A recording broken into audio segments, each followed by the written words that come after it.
दिली आहे आणि 4,500 रुपये द्यायचे आणि त्या ठिकाणी स्वतःच्या घरामध्ये स्वतः संडास बांधायचा। अशा प्रकारे स्वच्छ मुंबईमध्ये प्रत्येकाला संडासाला स्वतःच्या घरामध्ये जाता आलं पाहिजे।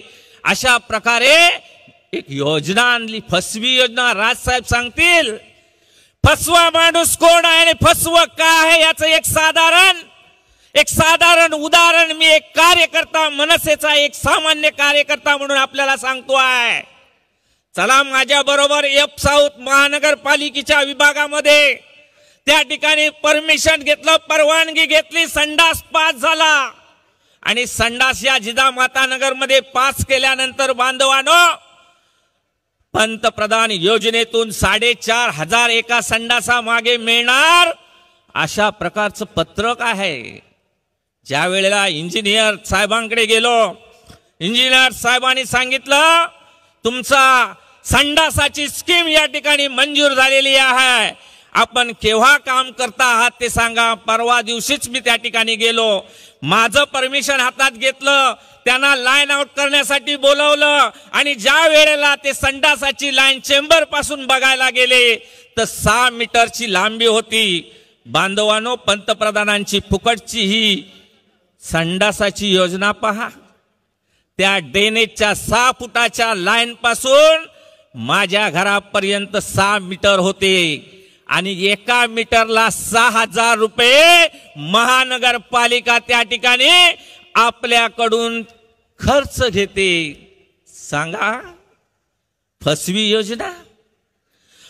त्या अधिकाऱ्यांना आपण जाऊन विचारता, आपण त्या अधिकाऱ्यांना जाऊन विचारू शकता। मी एक आपल्याला आव्हान सांगतो आहे, या विभागातील नगरसेवक असतील, आमदार असतील, खासदार असतील, त्यांना जाहीर सांगतो आहे की हजारो या ठिकाणी असणाऱ्या झोपडपट्ट्या आहेत की बांधवांनो आपण अशा प्रकारे लोकांना मोफत योजना देण्याच्या घोषणा करता आणि त्यांच्याच बरोबर आपण त्या ठिकाणी जाण्याचा प्रयत्न करतात। हे देखील तेवढंच लोकांसमोर आज दिसत आहे। लोक आज ओळखता आहेत, लोक आज जाणता आहेत की आज काय परिस्थिती आहे, या दोघांना कोण साथ देत आहे, अशा प्रकारचा प्रश्न देखील लोक विचारता आहेत। आणि यांना बळ देण्याचं काम देखील कोणी जर करत असतील तर ते बळ देण्याचं काम देखील या ठिकाणी खोडून काढलं पाहिजे। त्यांना त्या ठिकाणी त्यांचा धडा शिकवला पाहिजे, त्यांना त्यांची जागा दाखवली पाहिजे। अशा प्रकारे आपल्याला भूमिका घेण्याची गरज आहे आणि म्हणूनच राजसाहेब या ठिकाणी महाराष्ट्रभर सांगता आहेत की बांधवांनो जागे व्हा, तुमच्यावरती अन्याय होतो आहे, शेतकऱ्यांवरती अन्याय होतो आहे बांधवांनो। आणि सन्माननीय नेते साहेबांना मी सांगेन की मी त्या गेल्या महिन्यामध्ये गावाला गेलो होतो, 7/12चा उतारा घेतला, तलाट्याकडे गेलो, 7/12चा उतारा घेऊन गेल्यानंतर कर्जमाफीची योजना एका 7/12मध्ये 10 लोकांची नावं होती, 5 एकरच्या वरती जागा होती। बांधवांनो त्यांनी सांगितलं 5 एकरच्या वरती जागा जर असेल तर तुम्हाला कर्जमाफी मिळणार नाहीये। कुठल्या शेतकऱ्यांना तुम्ही कर्जमाफी देता आहात? कुठल्या शेतकऱ्यांना कर्जमाफी देता आहात? 6,000 रुपये वर्षाला 6,000 मिळणार आहेत। हे प्रत्येकाला 2-2 हजार 2 महिन्याला मिळणार आहेत। दोघे तिघे गाववाले आमचे 7/12 घेऊन गेले। परिस्थिती काय? जवळजवळ 20 माणसं एका 7/12 वरती होती। 7/12 वरती 20 माणसं असल्यानंतर कमीत कमी 18-19 एकर जागा होती।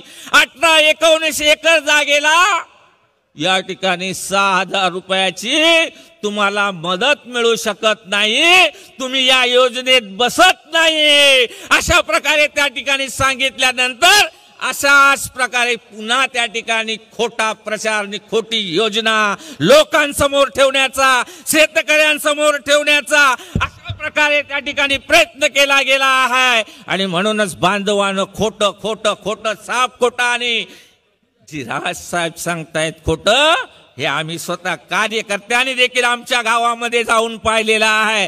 राजसाहेब तर पुराव्याने शिरेचे सादर करतात, पण आम्ही प्रत्यक्ष देखील आम्ही गावामध्ये जाऊन ही वस्तुस्थिती त्या ठिकाणी पाहिलेली आहे। या ठिकाणी फेरीवाल्यांचा प्रश्न निर्माण झालेला आहे. हाय तिकडे सगळे पदाधिकारी अगदी महानगरपालिकेपासून वर्षापर्यंत सगळे एकाच पक्षाचे त्या ठिकाणी मण्यासारखे ओवले गेलेले असे पदाधिकारी आहेत. काय या फेरीवाल्यांवरती अन्याय होतो आहे. आज आमच्या राजसाहेबांची सभा आहे. का त्या फेरीवाल्यांना त्रास देत आहे. काय त्यांनी केलंय. सकाळी एकदा अटक केली, सगळं सामान घेऊन गेले, संध्याकाळी परत आले, सगळं सामान घेऊन गेले. अरे त्यांच्यावरती गोरगरिबांवरती आपण अशा प्रकारे अन्याय करण्याची काहीच गरज आहे. पुनर्विकासाचे प्रश्न काय झाले. पुनर्विकासाचे प्रश्न बांधवांनो, गेल्या निवडणुकीमध्ये ह्याच लोकांनी जे आता या ठिकाणी राज्यकर्ते आहेत त्या राज्यकर्त्यांनी आरोप केले. या शिवडी विधानसभेमध्ये खोटे आरोप केले. सगळं गावकरांना 2 पेट्रोल पंप दिले आणि गॅसची एजन्सी दिली. अरे म्हणूनच काय तुम्ही पेट्रोलचे भाव वाढवले. अरे म्हणूनच काय तुम्ही 400 रुपयाची गॅस 900 रुपयाला देऊन ठेवलीत की बाळानंद गावकरांच्या एजन्सीला त्या ठिकाणी फायदा होऊ शकेल. विचार करण्यासारखी गोष्ट आहे. आणि म्हणूनच बांधवांनो, वेळेअभावी या ठिकाणी अशा प्रकारे विचार मांडत असताना काय निर्माण झालेलं. डोंबिवलीच्या निवडणुकीमध्ये नव्हे तर पालघरच्या निवडणुकीमध्ये आपण ऐकलेले शब्द आहेत. मुख्यमंत्र्यांनी त्या ठिकाणी जाहीर केलं की खंबाटाचा पैसा संपूर्ण त्या ठिकाणी खंबाटा कंपनी विकली गेली आणि बांधवांनो मातोश्री उभी केली. ही मुख्यमंत्र्यांचं भाषण आपण त्या ठिकाणी आपण काढून बघू शकता, YouTube वरती काढून बघू शकता. त्याच मंत्र्यांना आपण बरोबर घेऊन जात आहात. आणि म्हणूनच बांधवांनो मी आपल्याला विनंती करतोय की ज्याने अशा प्रकारचे आरोप केले, अफजल खानाचं नाव घेऊन या ठिकाणी अफजल खानाचा वध करण्यासाठी ज्या वेळेला तुम्ही नखबाहेर काढलात आणि ढोकळ्याला साथ दिलात आणि गुजरातला जाऊन ज्या वेळेला फॉर्म भरतात त्यावेळेला कुठे गेली तुमची निष्ठा, त्या कुठे गेले तुमचे विचार. आणि म्हणूनच बांधवांनो मी आपल्याला विनंती करणार आहे की या अन्यायापोटी या ठिकाणी कुठेतरी परिवर्तन घडलं पाहिजे. आणि या परिवर्तनासाठी आपण सगळ्यांनी राजसाहेबांना साथ दिली पाहिजे अशा प्रकारची मी विनंती करतो आणि तूर्त या ठिकाणी थांबतो. जय हिंद, जय महाराष्ट्र.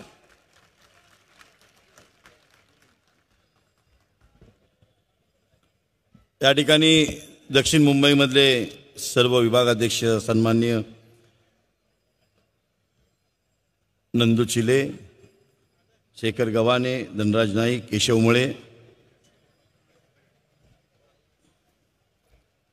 यांना विनंती करतो, संतोष यांना विनंती करतो की आपण व्यासपीठावरती येऊन स्थानापन्न व्हावं. या ठिकाणी सभेला सुरुवात झालेली आहे. मनीष म्हात्रे आणि सुरेश शिंदे यांनी स्थानिक प्रश्नांकडे जे काही दुर्लक्ष होतं, स्थानिक प्रश्न कसे प्रलंबित यासाठी त्यांनी आपलं या ठिकाणी मत व्यक्त केलं. मी या ठिकाणी महाराष्ट्र नवनिर्माण सेनेचे उपाध्यक्ष सन्माननीय संजय जामदार यांना विनंती करतो की त्यांनी या ठिकाणी जमलेल्या समुदायाला संबोधित करावं.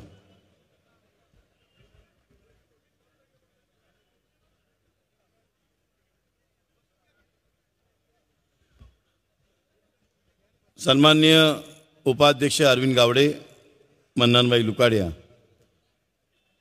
वसंत शिंदे यांना विनंती करतो की आपण व्यासपीठावरती यावं.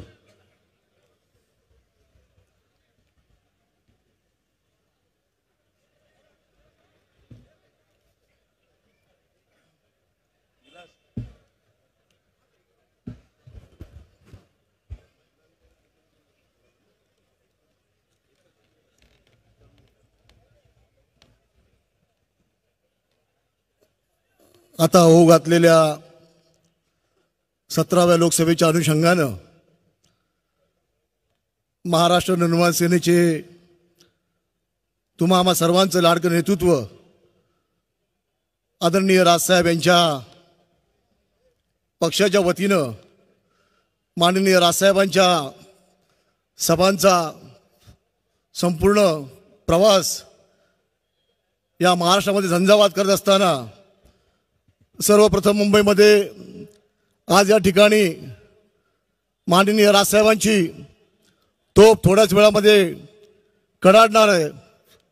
तत्पूर्वी इथे उपस्थित सर्व मान्यवर, माननीय राजसाहेबांवर प्रेम करणारे सर्व सैनिक आणि इथे आलेले माननीय राजसाहेबांच्या आधी ज्यांचे विचार आपण ऐकणार आहोत ते सन्माननीय सर्व नेतेगण। मित्रांनो, आपल्याला कल्पना असेल माननीय राजसाहेबांनी जेव्हा पक्ष काढला, तो पक्ष काढल्यानंतर तो पक्ष का काढला, कशासाठी काढला, त्यामागची कारणं काय, त्यावेळेस कोणावर अन्याय होत होता, कोणाला सावत्र वागणूक दिली जात होती, या खोलात न जाता मला तो प्रसंग तुमच्या डोळ्यासमोर ठेवावासा वाटतो। ती जी सभा अभूतपूर्व जी सभा झाली होती शिवाजी पार्कच्या मैदानावर, संपूर्ण जनसागर हा ओसंडून वाहत होता।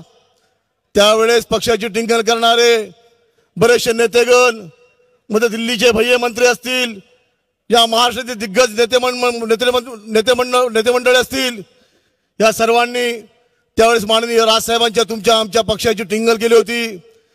ते म्हणत होते हा कसला पक्ष, हा कसा पक्ष मोठा होणार, यांचं कोण आहे, त्यांच्या पाठीशी कोण आहे, पक्ष मोठा व्हायला मोठी माणसं लागतात, पैसा लागतो। परंतु माननीय राजसाहेबांनी या सर्वांचा अंदाज खोडून टाकला। वयाच्या छोट्यापणीच पक्षाच्या छोट्या वयात जसं श्रीकृष्णानं आणि हनुमंतानं आपली लीला दाखवली, त्याचप्रमाणे आपल्या पक्षाने त्यावेळेस छोट्या वयामध्येच लीला दाखवली आणि त्यावेळेस 11-13 आमदार आपल्या पक्षाचे या महाराष्ट्रावर निवडून आले।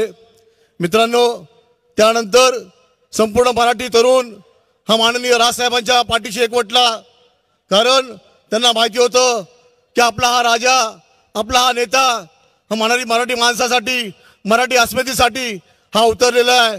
आणि म्हणून तुमच्या आमच्यासारख्या असंख्य लोकांनी, असंख्य युवकांनी माननीय राजसाहेबांच्या पक्षासाठी, मराठी अस्मितेसाठी, मराठी न्याय हक्कासाठी, तुमच्यावर आमच्यावर होणाऱ्या गळचेपीसाठी, तुमच्यावर आमच्यावर होणाऱ्या अन्यायाच्या पेटी या संपूर्ण माननीय राजसाहेबांसोबत संपूर्ण आंदोलनामध्ये झोकून दिलं।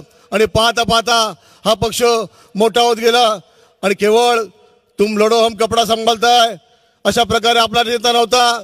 तुमच्या आमच्या सारख्यांनी या पक्षासाठी 20-25 किंवा 5-5, 10-10 अशा केसेस घेतल्या असतील, परंतु माझ्या राजानं, माझ्या नेत्यानं शेकडो केसेस या पक्षामध्ये मराठी अस्मितेसाठी घेतले।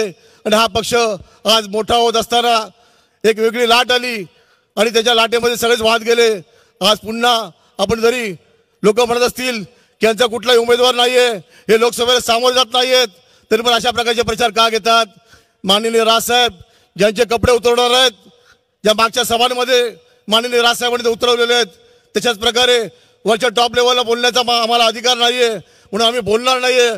परंतु एवढं सांगू इच्छितो की आज माननीय राजसाहेबांच्या विचाराचं स्फुलिंग या तरुणांमध्ये, मराठी माणसांच्या विचाराच्या मनामध्ये पेटलेलं आहे, तो अंगार पेटलेला आहे। आणि माननीय राजसाहेब हा भविष्यातला, जसं म्हणतात की एखाद्याचा वर्तमान संपला की तो इतिहासाच्या गोष्टी करतो, परंतु आमचा नेता माननीय राजसाहेब हा भविष्य जाणतो आणि म्हणूनच भविष्यामध्ये, पुढच्या वर्तमानामध्ये किंवा भविष्यामध्ये पुन्हा इतिहास घडवण्याची धमक ठेवतो।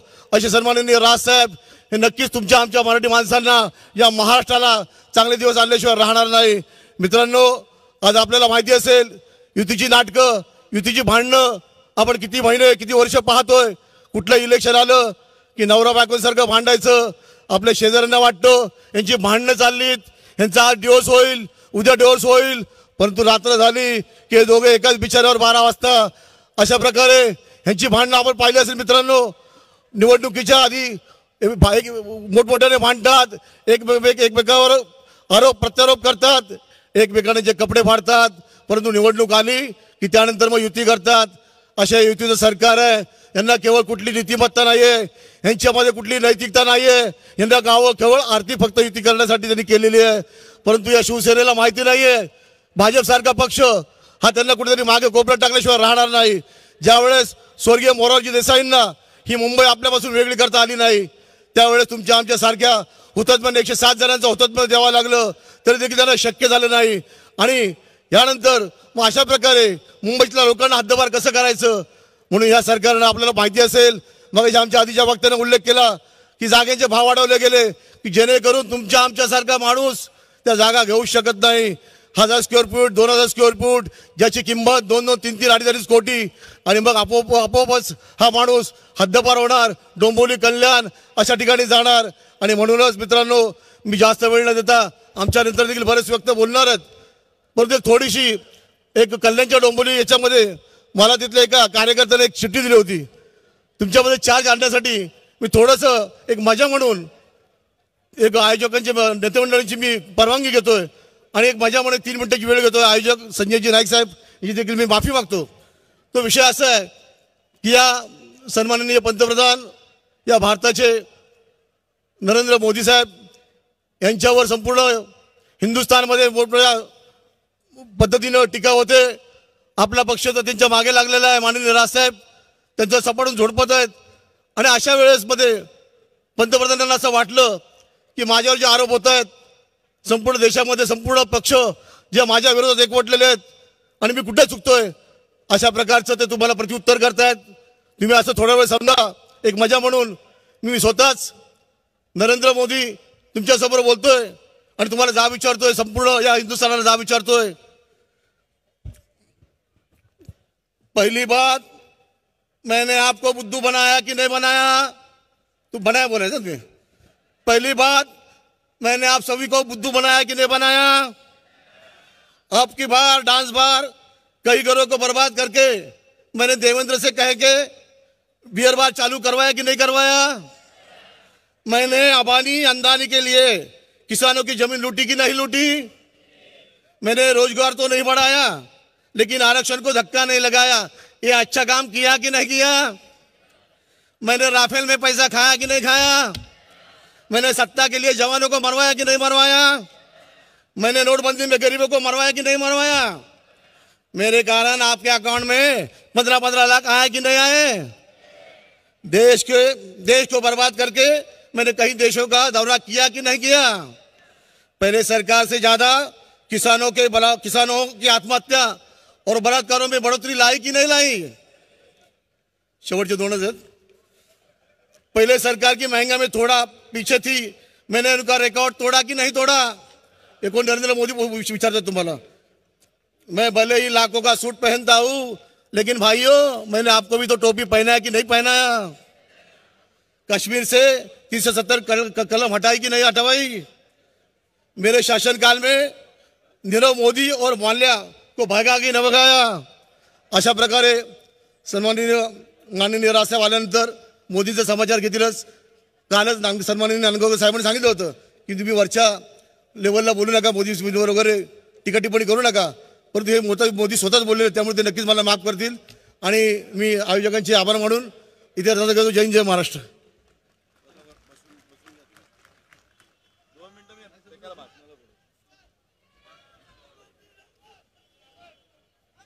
या ठिकाणी पुढील सभेला संबोधित करण्यासाठी मी सन्माननीय दक्षिण मुंबईतील ज्याला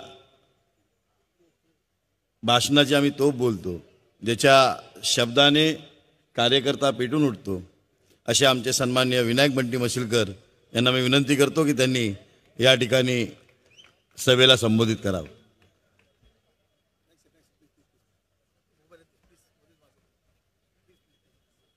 मी सन्माननीय दशरथ शिर्के साहेबांना विनंती करतो त्यांनी सुद्धा व्यासपीठावरती येऊन संपन्न व्हावं. महाराष्ट्राचा आराध्य दैवत छत्रपती शिवप्रभूंना मानाचा मुद्रा करून भारतरत्न डॉक्टर बाबासाहेब आंबेडकर यांना विनम्र अभिवादन करून या महाराष्ट्राची दशा होत असताना तुम्हा आम्हा सर्वांना दिशा देणारे या महाराष्ट्रातील तमाम मराठी बांधवाने, तरुण तरुणी आणि आबालवृद्धांनी ज्यांना मराठी हृदय सम्राट म्हणून ज्यांना पदवी दिली ते तुम्हा आम्हा सर्वांचे महाराष्ट्राचे भाग्यविधाते आदरणीय राजसाहेब ठाकरे यांना मानाचा मुद्रा करून आजच्या या सभेला आदरणीय सर्व नेते लोक आणि या ठिकाणी दक्षिण मुंबईच्या सार्वत्रिक निवडणुकीसाठी उपस्थित जिवंत हृदयाच्या, शाबूत डोक्याच्या आणि सळसळत्या रक्ताच्या माझ्या बंधू भगिनी आणि मातांनो, खरं तर आत्ताच अगोदरच्या वक्त्यांनी वेगवेगळ्या विषयाला स्पर्श केल्यानंतर मी काय बोलावं हा माझ्यासमोर प्रश्न आल्यानंतर मला आजही दिवस आठवतोय की ह्या राजसाहेबांच्या ज्या सभा होत आहेत, आयुष्यातली 25-26 वर्ष या विद्यार्थी सेनेच्या कामामध्ये काम करत असताना, कॉलेजचं काम करत असताना बांधवांनो ज्या सभा होत आहेत त्या सभा अत्यंत गंभीर स्वरूपाच्या आहेत. कुठल्याही पद्धतीची टीका टिप्पणी न करता की तुम्ही आम्ही सर्व या महाराष्ट्रातील नव्हे हिंदुस्थानातील सर्व लोकांनी बघितलं असेल की राजसाहेब कशा पद्धतीचं वक्तृत्व असतं, परंतु खऱ्या अर्थानं या महाराष्ट्राला गंभीर करण्याचं आपली भूमिका करेक्ट कशी आहे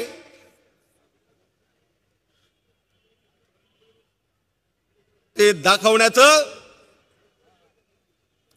आदरणीय राजसाहेबांनी प्रामाणिकपणे प्रयत्न केला बांधवांनो. आणि मग ज्या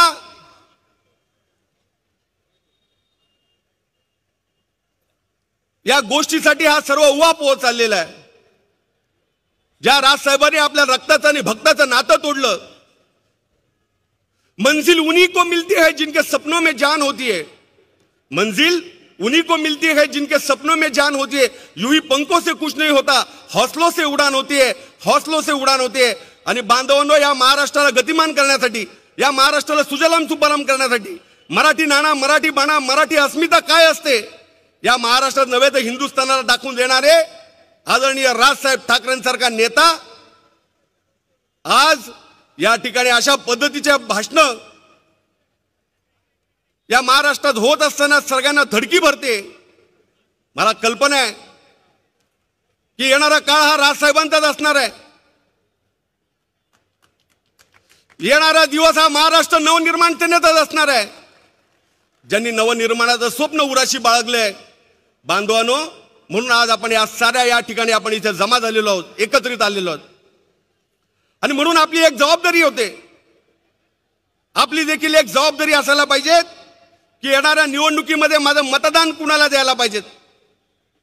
ज्या बाबासाहेबांनी ज्या लोकशाहीमध्ये लोकांनी लोकांसाठी केलेल्या लोकशाहीमध्ये जो मतदान असतं, ही जी दक्षिण मुंबई आहे, एका बाजूला बहुरंगी बहुडंगी, एका बाजूला करोडोच्या करोडो अब्जोपती असणारी टाटा बिर्ला सारखी, अंबानी सारखी लोक, आणि एका बाजूला आपण सर्वसामान्य चाळीत राहणारी माणसं. आणि मग कोणतरी सांगेल की बाबा तुमचा निवडणूक लढवत नाही तर आम्हाला मदत करा,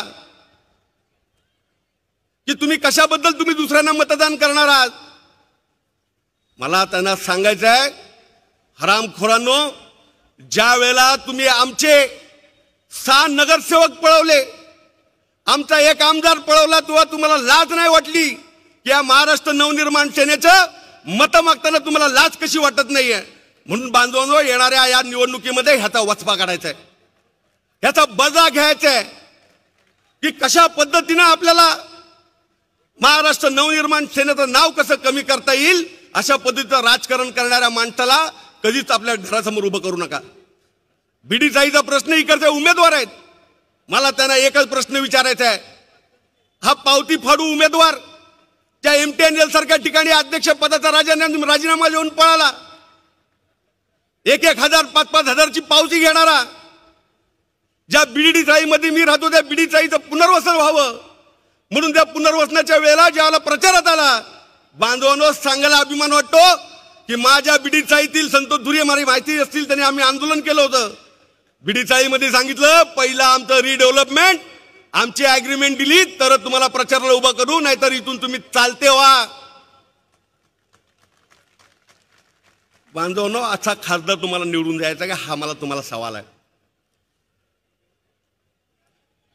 दुसऱ्या बाजूला आज बेरोजगारीची कुऱ्हाड कोसळलेली असताना आज विचारतात की बेरोजगार किती लोक झालेले आहेत. मी सांगतो, मी तर लॉटरी सेनेचा अध्यक्ष, माजी अध्यक्ष असताना या अरुण जेटली साहेबांना सकाळी 11 वाजल्यापासून ते संध्याकाळी 9 वाजेपर्यंत मी वाट बघत बसलो होतो की आमचं निवेदन घ्या. 8.5 लाख लोक बेरोजगार होत चाललेले आहे. ते 300 कोटी रुपयाचा महाराष्ट्राला महसूल देणारं जे लॉटरी होती बांधवांनो, त्या लॉटरीसाठी त्या 8.5 लाख बेरोजगारांसाठी त्या महाराष्ट्र नवनिर्माण सेनेच्या वतीनं 35 ते 40 हजाराचा मोर्चा लावला. निवेदन घेऊन गेलो, आम्हाला भेट दिली नाही. परंतु तोच विजय मल्ल्या आदल्या दिवशी भेटून गेला आणि दुसऱ्या दिवशी फरार झाला. या सरकारचं ही नामुष्की आहे की कारण ह्यांना सर्वसामान्यांचे प्रश्न काय पडलेले नाहीयेत, त्यांना तुमच्या आमच्या रोजगारीचं काय पडलेलं नाहीये.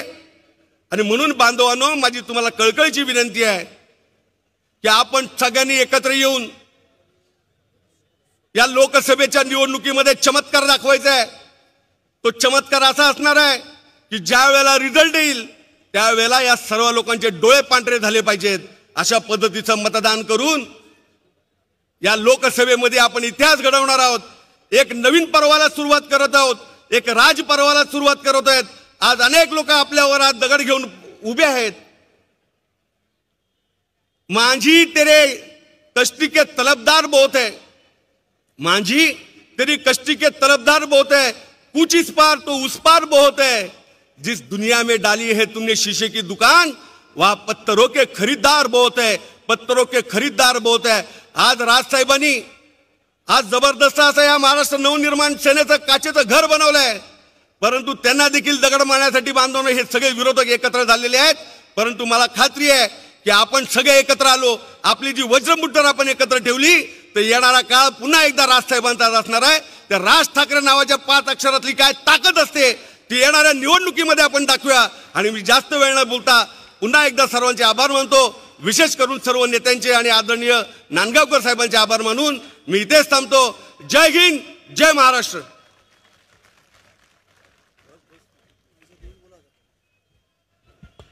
या ठिकाणी दक्षिण मुंबईच्या सर्व महिला विभागाध्यक्षांना विनंती करतो की त्यांनी सुद्धा व्यासपीठावरती येऊन बसावं.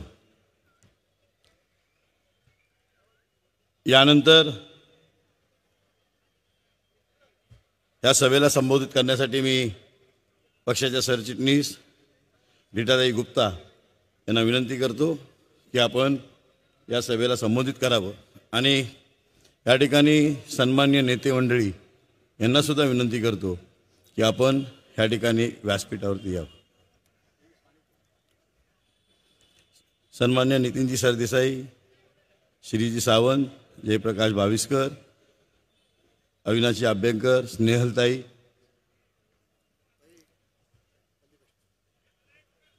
मनोजी चव्हाण, संदीप देशपांडे, आदित्य शिरोडकर,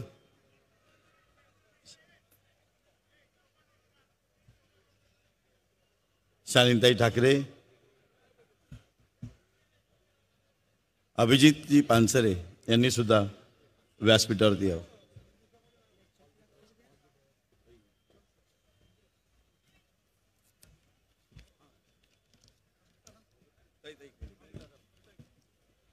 सन्मान्य राजू पाटील साहेब यांनी सुद्धा व्यासपीठावरती यावं. बोललो ना, स्नेहलताई जाधव आपण पण यावं.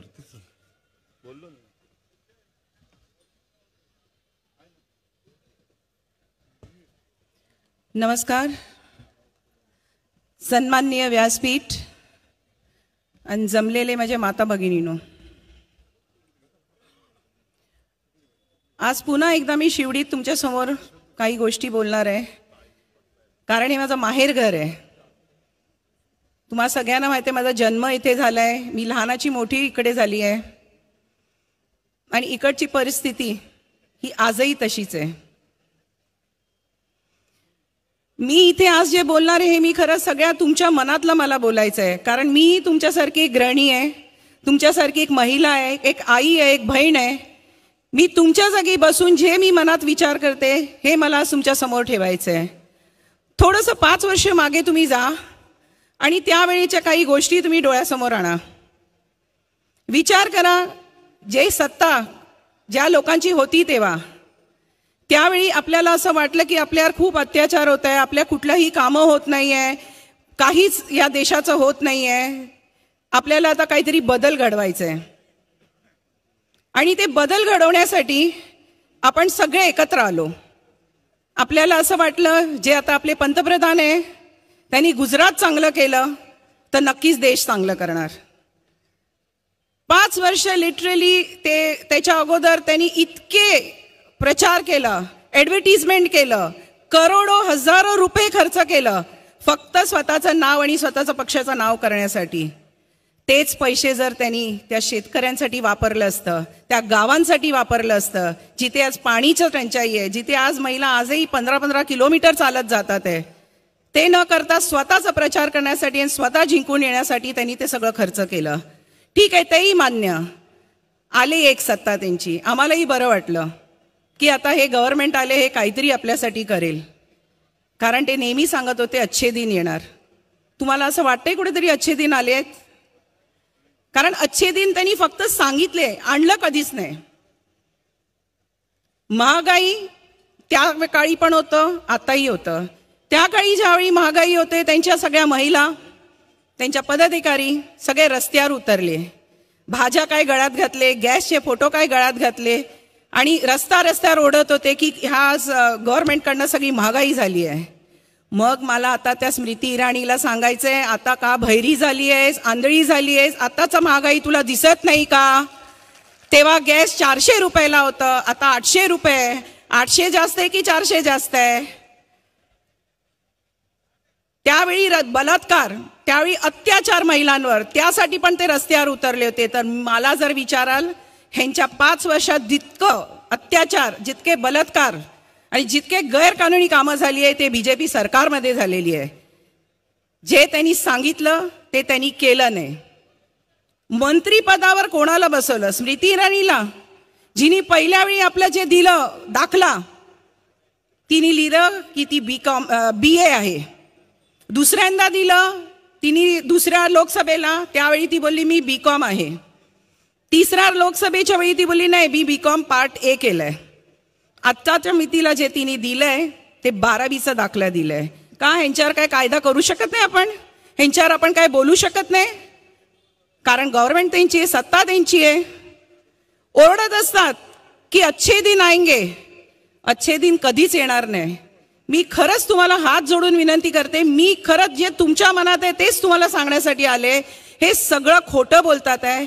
जर ह्याला तुम्ही परत सत्तेत आणलं, त्यांना सत्तेत बसवलं, तर पुढचे 5 वर्ष तुम्ही विचार करा, जे गेले ते तसेच पुढे राहणार आहे. 15 लाख तुमच्या अकाउंटला येणार होतं, आले का? नाही आले. बेटी बचाव बेटी पढाओ, काय बेटी बचाव नक्की आणि बेटी को घर में बिठाओ. कारण ह्यांचे जे आमदार आहे ते भर दहीहंडीच्या कार्यक्रमामध्ये बोलले होते की अरे मुला, तुला कुठली मुलगी आवडेल घेऊन सांग मला, मी तिला उचलून आणतो. तुझ्या बापाची पेंड आहे, तुझे हात नाही का कापून देऊ आम्ही, तुम्ही कुठल्या मुलीला हात तरी लावाल? असे आमदार यांच्या पक्षात आहे. काय करणार काय तुम्ही? हे कुठेही आपल्याला नाही देणार नाहीये. ह्याच्यासाठी आता नवीन एक काल जे घडलेलं आहे, प्रज्ञा साध्वी, तिला भोपाल मरना यांनी तिकीट दिलेलं आहे, जी 9 वर्ष आतमध्ये होती बॉम्ब ब्लास्टच्या केसमध्ये. आणि तिने आपले एक शहीद झालेले पोलीस ऑफिसरवर टीका केली आहे की त्यांनी मला पोलीस स्टेशन आणि जेलमध्ये असताना खूप त्रास दिला, माझ्या शापाने तो मेला. अशा लोकांना तुम्ही तिकीट देताय, अशा लोकांना तुम्ही वर बसवताय. मी खरंच आज माझं माहेर घर आहे म्हणून तुम्हाला हात जोडून विनंती करते इकडे, जर तुम्हाला पुढचे 5 वर्ष हे त्रास सहन करायचं नसेल तर मेहरबानी करून त्यांच्या उमेदवारांना मतदान करू नका. राजसाहेब रक्ताचं पाणी करतात आहे. आज त्यांनी कुठे सगळी ठिकाणी जाऊन सभा घेतली आहे फक्त आणि फक्त तुम्हाला हे सांगण्यासाठी की मोदी मुक्त भारत झाला पाहिजे. 29 तारखेला मतदान आहे. मतदान करताना ठीक विचार करून करा की मतदान नक्की आपलं कोणाला करायचं आहे, कोण उमेदवार आहे, कोणाला द्यायचं आहे. कोणी तुम्हाला कान भरले की तो ह्याचा उमेदवार आहे किंवा बीजेपीचा आहे, कोणा, माझी हात जोडून तुम्हाला कळकळीने एक विनंती आहे की ह्यांना परत सत्तेत आणू नका. ते सत्तेत आले, जे आता वाईट झालं ह्याच्यापेक्षा भीषण वाईट पुढे होऊ शकतं. इथेच मी माझे 2 शब्द संपवते. जय हिंद, जय महाराष्ट्र. नांदगावकरजी धन्यवाद, मला इथे 2 मिनिटं बोलायची संधी दिली.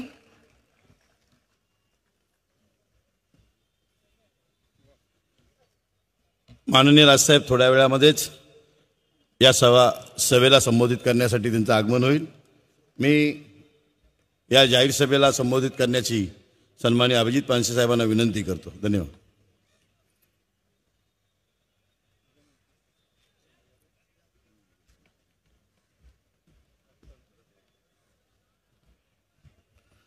सन्माननीय राजसाहेबांना वंदन करून तुमच्यासमोर बोलतो.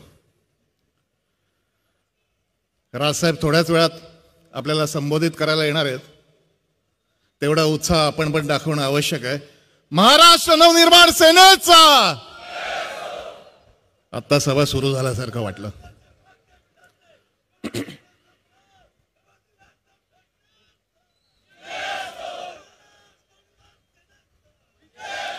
गेले अनेक दिवस महाराष्ट्रात राजसाहेब जो पंतप्रधान मोदीजी आणि अमित शहा यांचा बुरखा पाडतायत, केवळ महाराष्ट्र नाही अख्खा देश बघतोय. बरं, राजसाहेब नुसतं बोलत नाहीयेत, दोन्ही स्क्रीन्सवर पुराव्यानिशी दाखवत आहेत सगळ्यांना. नेहमीप्रमाणे मोदी भक्त अत्यंत चिडीचूप झालेत.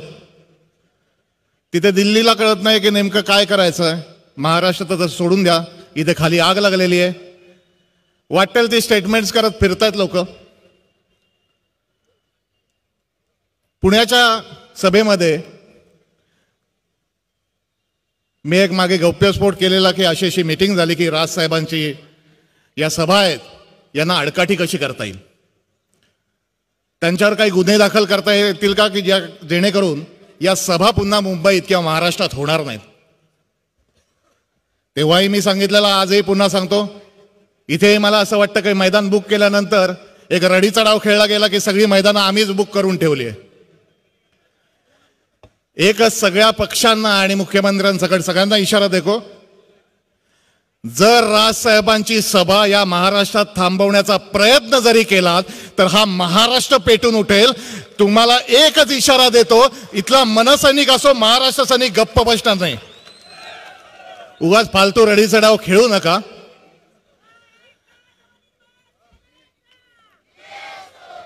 अनेक गोष्टी राजसाहेब इथे दाखवत आहेत.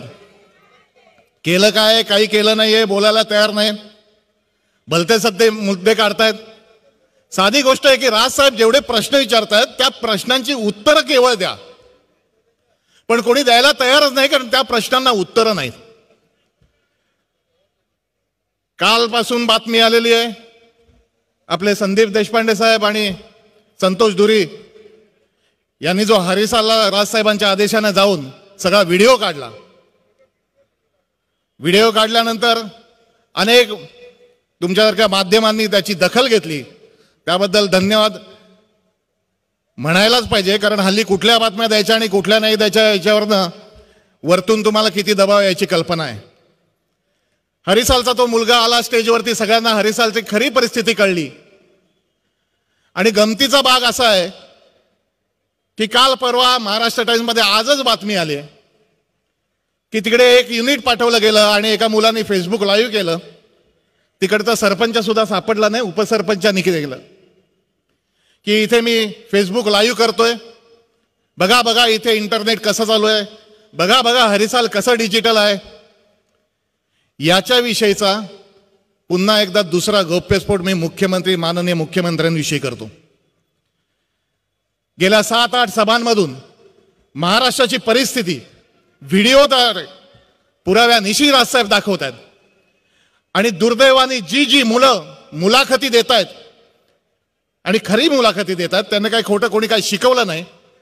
संदीप आणि संतोष हरिसालला जेव्हा गेलेले तेव्हा त्याची परिस्थिती अख्खी व्हिडिओद्वारे आपल्याला दिसलेली आहे, आपण दाखवलेली आहे, बघितलेली आहे. मुख्यमंत्री कार्यालयातून, होममधून आणि त्यांचे जे कोण आप्त स्वकीय आहेत किंवा त्यांचे काय जे काय आजूबाजूचे लवटेपेटे आहेत ते फोन करून या अशा मुलांना धमक्या देत आहेत. त्यांना प्रेशर आणतायत आणि त्यांच्याकडनं जबरदस्ती असं बोलायला लावतायत, त्याचे व्हिडिओ करायला लावतायत आणि हा सगळा व्हिडिओचा खटाटोप आपल्या समोर मांडतायत. त्या हरिसालच्या बातमीत आज वाचलं तेव्हा हसू का रडू असं वाटलं मला. तिकडच्या लहान लहान मुली सांगतायत की आम्हाला व्हिडिओद्वारे आम्हाला शिवणकाम शिकवलं गेलं, बॅगा कशा बनवतात शिकवल्या गेल्या. दुर्दैवाची घटना आहे. अशा लहान मुला मुलींना टार्गेट करून प्रेशर करून त्यांच्याकडनं जबरदस्ती काही वधून घेतलं जातं. सन्माननीय मुख्यमंत्र्यांना मला एकच सांगायचं वाटतं की संगर राजा वजिरांचा प्यादीस होती भक्ष्यकारे. राजा आणि वजिरांमध्ये संघर्ष चाललेले आहेत. कृपया प्याद्यांना भक्ष्य करू नका. अतिशय सामान्य घरची गरीब घरची ही मुलं आहेत. तुमचं प्रेशर, तुमचे फोन, पोलिसांकडनं फोन हे कदापि सहन करणार नाही. महाराष्ट्र सहन करणार नाही. साधा काल व्हिडिओ काय 1-2 व्हिडिओ दाखवले, त्यात 2-4 चेहरे दिसले. त्यांच्या घरी त्यांना, त्यांच्या भावांना, त्यांच्या घरातल्या वडिलांना हे सगळे प्रेशर करण्याचे फोन जात आहेत. मुख्यमंत्री महोदय, हे जर असंच चालू राहिलं तर या सगळ्यांना घेऊन आम्ही रस्त्यावर उतरल्याशिवाय राहणार नाही. तुम्हाला सांगतो, गरीब लोकांना त्रास देऊ नका. एक मुलगा तर इतक्या प्रेशरनी मला फोनवरती म्हणला की मला कदाचित आम्हाला सगळ्यांना आत्महत्या करायची वेळ येईल. त्याला जो द्यायचा तो धीर दिलाय. मला चिंता करू नको, तुझा व्हिडिओ या महाराष्ट्राने बघितलेला आहे आणि तुझ्या मागे तुझं कुटुंब नाही तर संपूर्ण राजसाहेब आणि महाराष्ट्र नवनिर्माण सेना आहे. मी या माध्यमातर्फे सगळ्या मीडिया समोर मला सांगू इच्छितो, ज्यांना ज्यांना असे फोन येतात त्यांनी महाराष्ट्र नवनिर्माण सेनेच्या कुठल्याही कार्यकर्त्याला फोन करावा आणि सांगावा असं असं प्रेशर येत आहे, आम्ही सगळेजण तुमच्या पाठीशी उभे आहोत, तुमच्या केसालाही धक्का लावू देणार नाही. त्यांना तुम्ही फोन करता, काम राहिलं बाजूला, चांगलं काम करायचं राहिलं बाजूला, त्यांना सपोर्ट करायचं राहिलं बाजूला. हरिसाल सारख्या एका ठिकाणी सगळं फसलेलं आहे, तुम्हाला माहिती आहे. आता जबरदस्ती त्यांच्यावर प्रेशर आणताय. ज्या ज्या माणसांना इथे दाखवलं जातं त्यांच्या त्या छोट्या पोरांवरती प्रेशर आणताय. हे सगळं काम आधीच जर केलं असतं ना तर मला असं वाटतं याची गरजच पडली नसेल. लोकांनी समोर येऊन अभिनंदन केलं असतं. हा रडीचा डाव खेळू नका. अतिशय सामान्यातली सामान्य मुलं आहेत ती, सामान्य माणसं आहेत ती. अशा प्रकारचं प्रेशर परत या महाराष्ट्रात कुठल्याही माणसावर, कुठल्याही मुलावर जर आलं तर निश्चितपणे बोलायला लाजू नका. या सभेत या, राजसाहेबांकडे या, महाराष्ट्र नवनिर्माण सेनेकडे या. आम्ही तुमच्या कायम पाठीशी आहोत आणि फक्त हाच इशारा देण्यासाठी मी आता माईक हातात घेतला. संपूर्ण महाराष्ट्र नवनिर्माण सेना याला, महाराष्ट्र सैनिकांना जे जे राजसाहेबांनी सांगितलंय ते केवळ इथे भाषण ऐकायला येऊन टाळ्या वाजून काम आपलं होणार नाही. आपलं काम पुरं होणार नाही. आपण आपले नातेवाईक, मित्रमंडळी, आपल्या शाळेतले ग्रुप या सगळ्यांना ही भूमिका नीट पटवून दिली पाहिजे. शेवटचं सांगतो, जे मोदी भक्त आणि भक्तांची जी काही रांग आहे त्यांना, हा केवळ राजकीय प्रश्न नाही, हे केवळ राजकारण नाही. ज्या ज्या वेळेला आपल्याला कल्पना आहे की मीडियावर, वृत्तपत्रांवरती आज विकत घेतली गेलेली आहेत. अंबानी, अदानी यांच्याकडनं अनेक ग्रुप विकत घेतलेले आहेत. एक मध्ये व्हॉट्सअपवर 2 ओळी आलेल्या मला नेहमी आठवतात की पहिले पहिले अखबार छपकर बिकते थे, अब अखबार बिककर छपते हैं. या पद्धतीचं वातावरण या देशात आहे आणि या जगाचा इतिहास सांगतो. ज्या ज्या वेळी वर्तमानपत्र किंवा मीडिया किंवा टीव्हीवरती राज्यकर्ते जेव्हा जेव्हा बंधनं आणतात त्यावेळी ते देश अराजकतेकडे गेलेले आहेत. ही अराजकता येऊ नये म्हणून मोदी विरोध आहे. ही अराजकता येऊ नये म्हणून भाजपला मतदान करू नका राजसाहेब सांगतात. मोदी भक्तांना मला जरा एक तो भक्तपणाचा चष्मा बाजूला काढून विनंती आहे की जी जी आश्वासनं दिली गेली, ज्या ज्या गोष्टी सांगितल्या गेल्या त्या झाल्यात का नाही झाल्यात हे माझ्यापेक्षा तुम्हाला जास्त माहिती आहे. डोळ्यावर पडदा ठेवू नका. ही गोष्ट फक्त पक्षापक्षातली नाहीये, ही गोष्ट राजकारणापुरती मर्यादित नाहीये, ही गोष्ट देशाची आहे. आपला देश रसातळाला जाईल. जर देशभक्त असाल तर डोळे उघडे ठेवून तुम्हाला बघणं हे आवश्यक आहे. ज्यावेळी तुम्ही असं बघाल त्याच वेळेला देश आपण सावरू शकतो आणि ही देशभक्त म्हणून आपली प्रत्येकाची जबाबदारी आहे. मग तो भक्त असो किंवा नसो, ही जबाबदारी तुम्ही सगळेजण पूर्ण कराल असा विश्वास व्यक्त करतो आणि थांबतो. जय हिंद, जय महाराष्ट्र.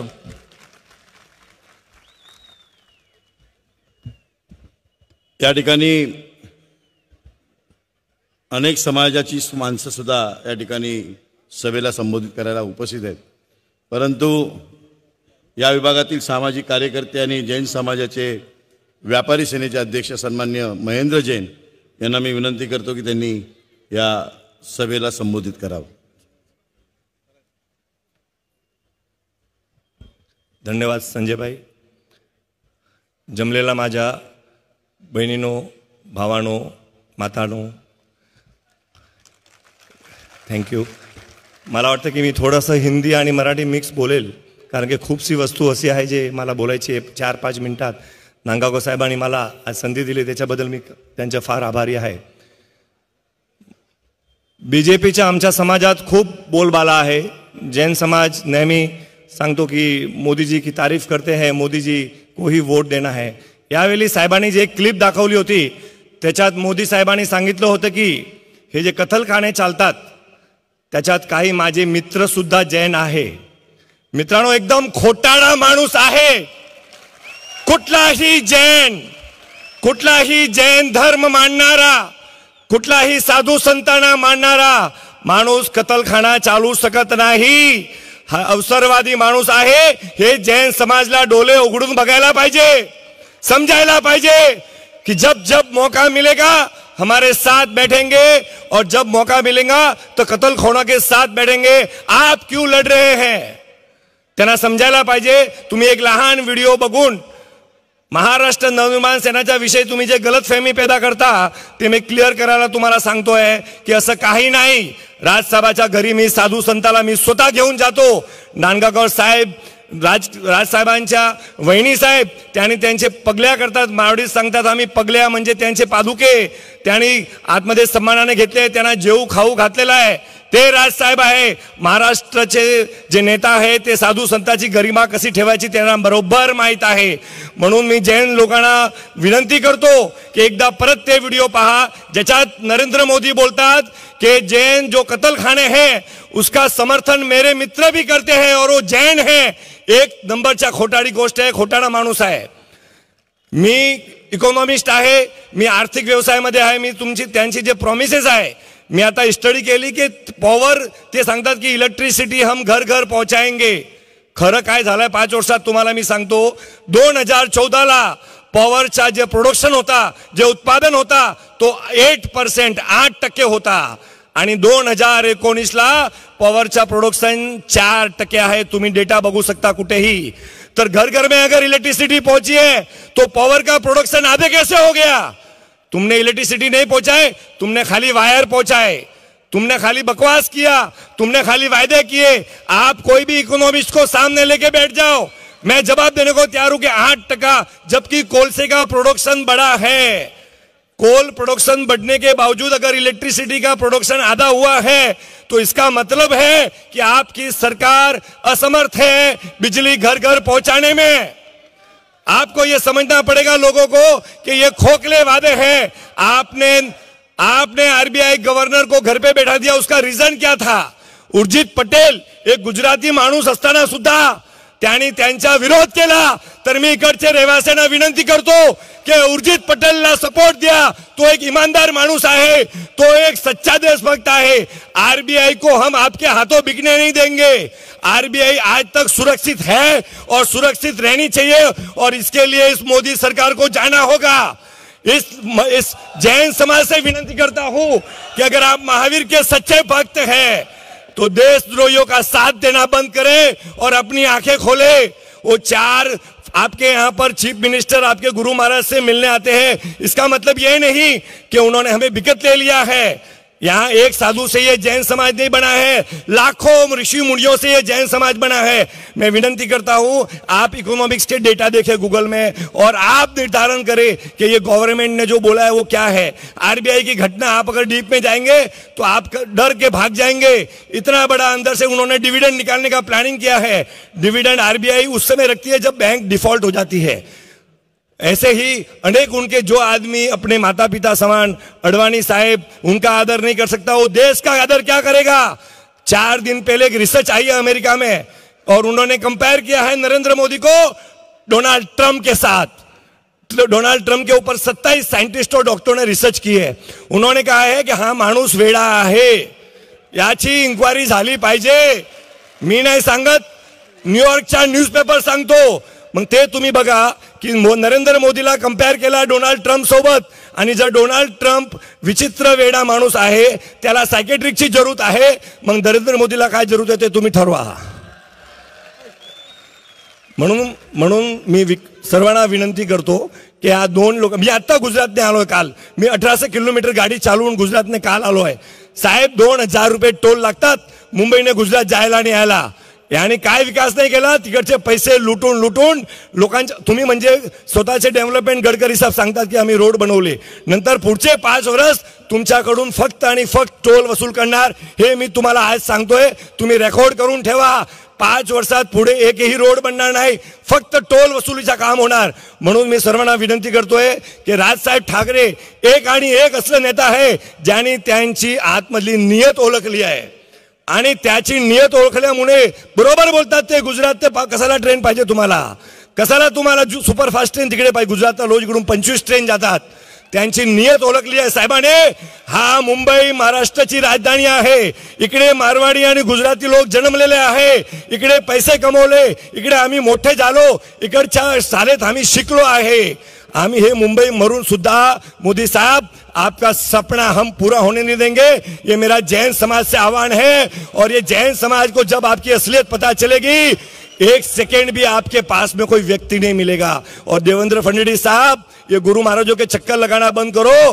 खुद खा पी के, रात को मटन मच्छी खा के, सुबह महाराजों के सामने बड़ी बड़ी बातें बंद करो. अगर आप में दम है तो पहला खुद अपना व्यक्तित्व साधु जैसा बनाओ, फिर हमें समझाओ. धन्यवाद. ज्यादा समय नहीं लूंगा. आप सभी का बहुत बहुत धन्यवाद. व्यासपीठावर बसलेले सर्व नेत्यांचं खूप खूप आभारी, रायसाहेबांचं भी खूप खूप आभारी ज्यांनी मला व्यापारी सेना के योग्य समझा और मुझे कार्याध्यक्ष का पद दिया. नांदगांवकर साहब, संजय नायक भाई, सभी का मैं बहुत बहुत धन्यवाद देता हूँ. जय महाराष्ट्र, जय हिंद.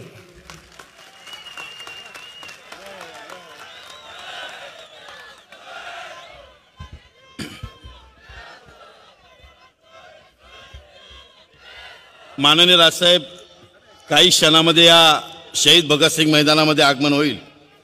बाहेर अनेक नागरिक माननीय राजसाहेबांची वाट बघतायत. मला ती विनंती आहे की त्या ठिकाणी पोलिसांच्या सुरक्षेच्या दृष्टीने आपण या ठिकाणी व्यासपीठाच्या उजव्या बाजूला जी बसण्याची जागा केलेली आहे त्या ठिकाणी आपण येऊन बसावं. थोड्याच वेळात या ठिकाणी राजसाहेब येतील, परंतु या ठिकाणी या सभेला संबोधित करायला ज्यांनी माननीय राजसाहेबांसोबत संपूर्ण महाराष्ट्रामध्ये आपल्या विचाराने महाराष्ट्र नवनिर्माण सेनेची जी धग पेटवली, ते सन्माननीय अविनाश अभ्यंकर साहेब यांना मी विनंती करतो की त्यांनी या सभेला संबोधित करावं.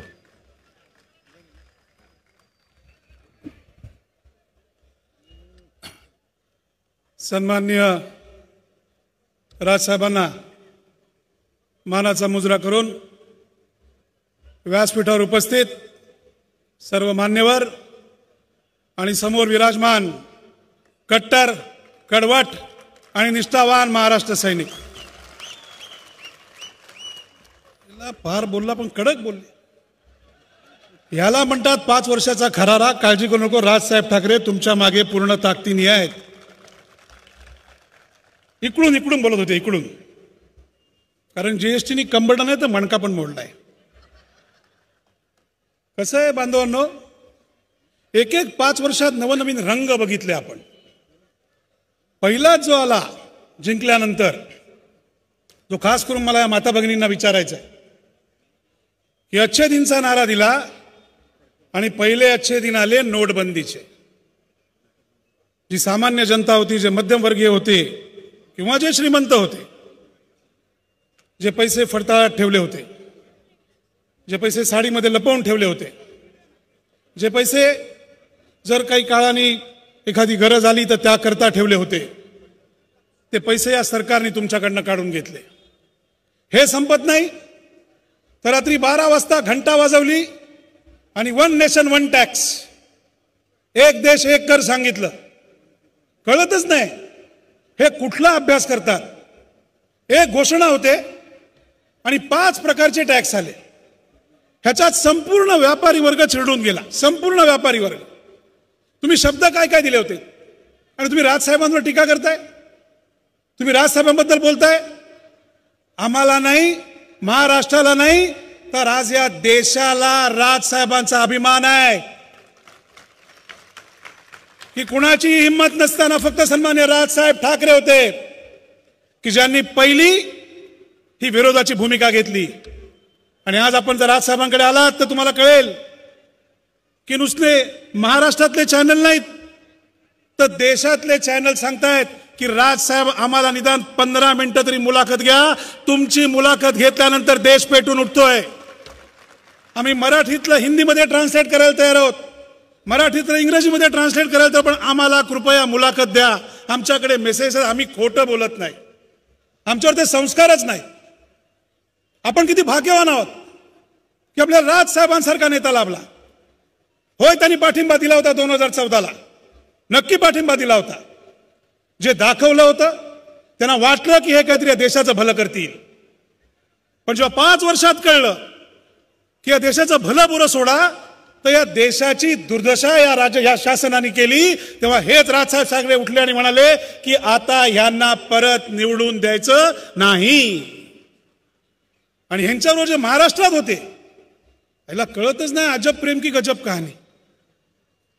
एक जण म्हणतो युतीत सडलो, 25 वर्ष, ह्याच्या पुढे त्यांच्याबरोबर कधीही जाणार नाही, त्यांना तोंडही दाखवणार नाही, आता जे काय लढीन ते स्वबळावरच. दुसरा म्हणाला पोटात हात घालून कोथळा बाहेर काढू, जबड्यात घालून काय ते दात बाहेर काढू. आणि अचानक एके दिवशी एकत्र आले आणि म्हणाले तेरे बिन जीना क्या, तेरे बिन मरना क्या, प्यार निभाना आ गया. वा रे वा, इतकं लोकांना गृहीत धरलं. ज्यांनी तुमच्याकरता लाट्याकाट्या खाल्ल्या, महाराष्ट्र सैनिक सोडा, ज्यांनी तुमच्याकरता लाट्याकाट्या खाल्ल्या, ज्यांनी तुमच्याकरता आंदोलनं केली, ज्यांनी तुमच्या भाषणांना टाळ्या वाजवल्या, आज ते काय म्हणत असतील.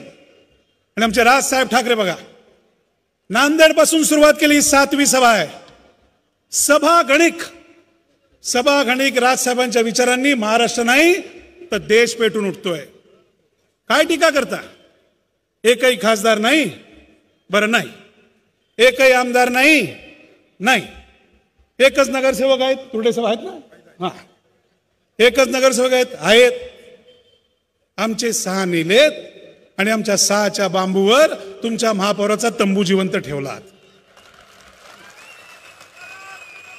बरं, आमच्याकडे काहीच नाहीये, आमच्याकडे काहीच नाही असं धरा. होय, आमचा पराभव झालाय, होतं, असं होतं, व्यवसायात होतं, कुटुंबात होतं, राजकारणात होतं. पण तुमच्याकडे जर 282 खासदार आहेत, तुमच्याकडे 121 आमदार आहेत, सपोर्ट घेऊन तुम्ही 193ला आहात, तरी सुद्धा आज महाराष्ट्रातला शेतकरी का रडतोय? तरी सुद्धा आज या महाराष्ट्रात बेरोजगारी का वाढते आहे? तरी सुद्धा माता भगिनींवरती आज वाईट गोष्टी का घडतायत? अच्छे दिन आएंगे. हे कुठले अच्छे दिन? आता ही म्हण बदलायची आहे बांधवांनो. अच्छे दिन आएंगे, अच्छे दिन तो आएंगे, लेकिन इस बार तुम्हें नहीं जिताएंगे, किसी दूसरे को लेके आएंगे. मला कोण वाटले राजसाहेब ठाकरे? काय टीका करताय? आणि जर माझ्या पक्षाची ताकद नाहीये, जर माझ्या राजसाहेबांची ताकद नाहीये, तर रोज सकाळ दुपार संध्याकाळ राजसाहेबांचं नाव घेतल्याशिवाय तुमचं पान का हलत नाही. टीका करायची तर दुसऱ्या पक्षावर करा, आम्ही तर लढतच नाही आहोत. आणि संदीपजी काळजी करू नका, ते हरिसालचं काय झालं होतं बरोबर आहे. मला वाटतं आपण 6 तारखेला सांगितलं होतं. 6 तारखेला माणूस जर खरा असेल ना तर तो दुसऱ्या दिवशी किंवा तिसऱ्या दिवशी सांगतो, 16 दिवसांनी नाही सांगत. कसं बरोबर झालं ते? त्यामुळे बूंद से गई सो हौद से नहीं आती. तुमची इज्जत पूर्णपणे गेलेली आहे. बरं, आता हे दाखवलं ना, मग एकदा कॅशलेसचं पण दाखवा. घसई गावाचं कसे कसे चालू आहेत एटीएम सेंटर ते. आपण काय काय बोलतोय? तुम्ही काय काय लोकांसमोर मांडलं होतं? काय काय लोकांना तुम्ही आश्वासनं दिली होती ती पूर्ण केलीत का? फक्त तुम्हाला आश्वासनांची खैरात दिली गेली. नोटबंदीने काय झालं? शेकड्यांनी माणसं मेली. हे कशा प्रकारचा प्रचार? राजसाहेब ठाकरे काय दाखवतायत? राजसाहेब ठाकरे बिफोर आणि आफ्टर, आधी काय बोलला होतात, आता काय बोललात, ह्याचं उत्तर द्या. आमची ताकद आहे का ताकद नाही? राजसाहेब ठाकरे या देशातील 130 कोटी लोकांच्या जनतेतील मनाचा राग हा या माध्यमातून तुमच्या समोर मांडताय. ते काय सांगताय? त्यांनी काय प्रश्न, एकाही प्रश्नाचं उत्तर देऊ शकत नाहीयेत, एकाही प्रश्नाचं नाही. आजपर्यंत जेवढे व्हिडिओ दाखवले, जेवढे एव्हीज दाखवल्या, त्याची उत्तरं देता येत नाहीयेत. वेगळंच काय यांचं कसं आहे माहितीये ना, गावाला आंबे किती म्हटल्यावर सांगायचं आमच्या पेरूच्या झाडाला फणस येतो. अरे संबंध काय? तुला विचारलं काय? तू बोलतोस काय? तू उत्तर काय देतोस? राजसाहेब ठाकरे काय सांगतायत? ते काय प्रश्न विचारतायत? आणि हा विषय फक्त राजसाहेबांचा नाही आहे, आपण तर लढतच नाही आहोत. हा विषय तुमचा आहे. अपमान तुमचा झालाय, अपमान तरुणांचा झालाय, अपमान तरुणींचा झालाय, अपमान शेतकऱ्यांचा झालाय, अपमान या घरगुती या माझ्या माता भगिनींचा झालाय. खिशातले पैसे गेले, कर्ज बाजारी झालाय देश आपला. 49 लाख कोटीवरनं आज देशावरचं कर्ज 84 लाख कोटीवरती गेलेलं आहे. याची उत्तरं विचारायची नाहीत? आणि जर आमचे राजसाहेब ठाकरे विचारत असतील तर तुम्ही का मग त्यांना उत्तर देत नाही आहात? आज हा देश कर्जबाजारी का झालेला आहे याची उत्तर आम्हाला पाहिजेत. जर दरवर्षी 2 कोटी लोकांना नोकऱ्या होत्या तर आजपर्यंत किती दिल्या हे का नाही तुम्ही सांगितलं? काय झालं तुमच्या इतर? महाराष्ट्र शायनिंग, काही लाख लोकांना नोकऱ्या मिळतील म्हणून सांगितलं होतं. मग ह्या लोकांसमोर सांगा लोकांना, मूळ विषय सोडायचे, वेगळे विषय काढायचे, भावनिक आव्हानं करायची आणि मग सांगायचं ह्याच्यावर मला मतदान करा. काहीच वाटत नाही तुम्हाला?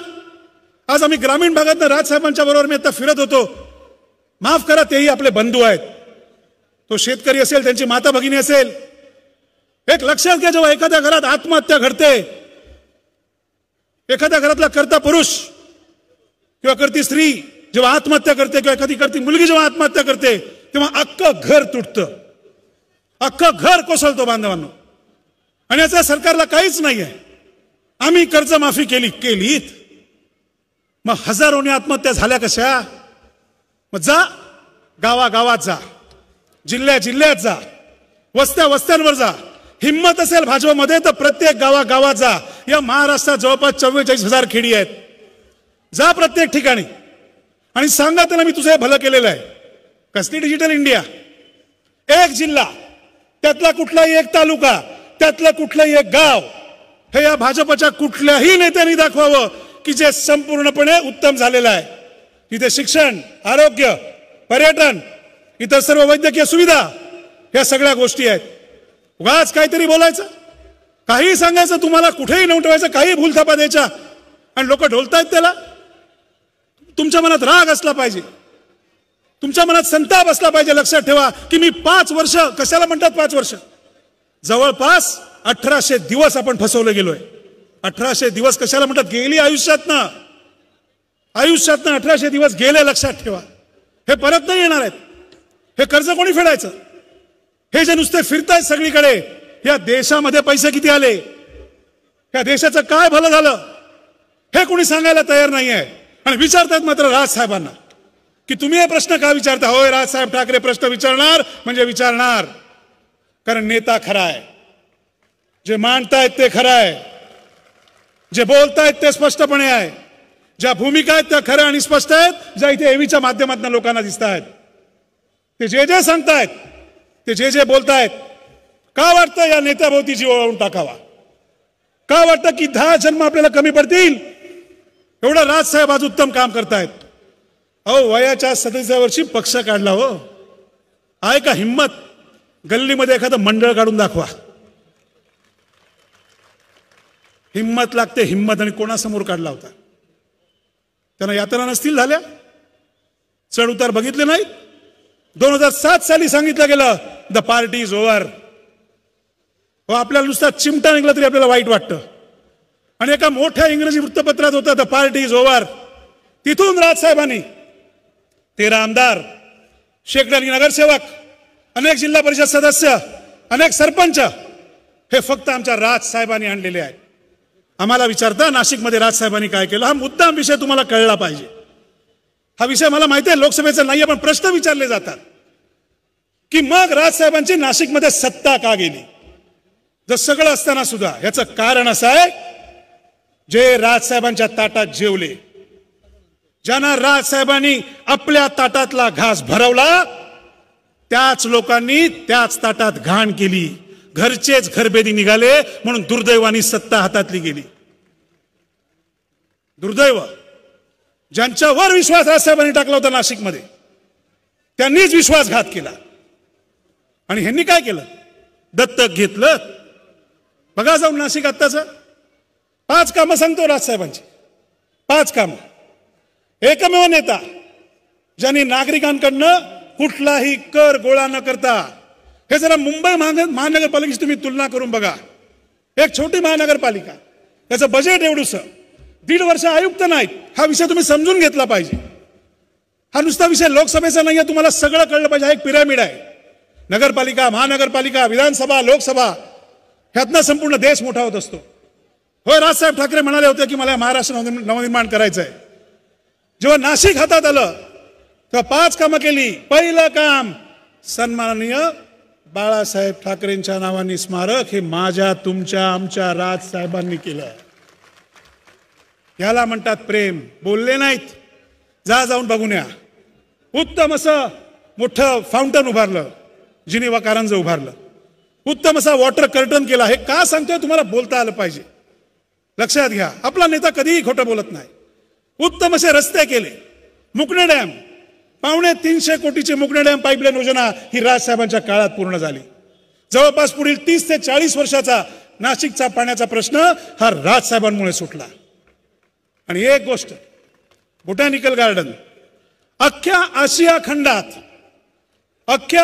खंडात अशा प्रकारचं बोटॅनिकल गार्डन असेल तर विरोधकांनी आम्हाला दाखवावं, असं आम्ही जाहीर आवाहन करतो.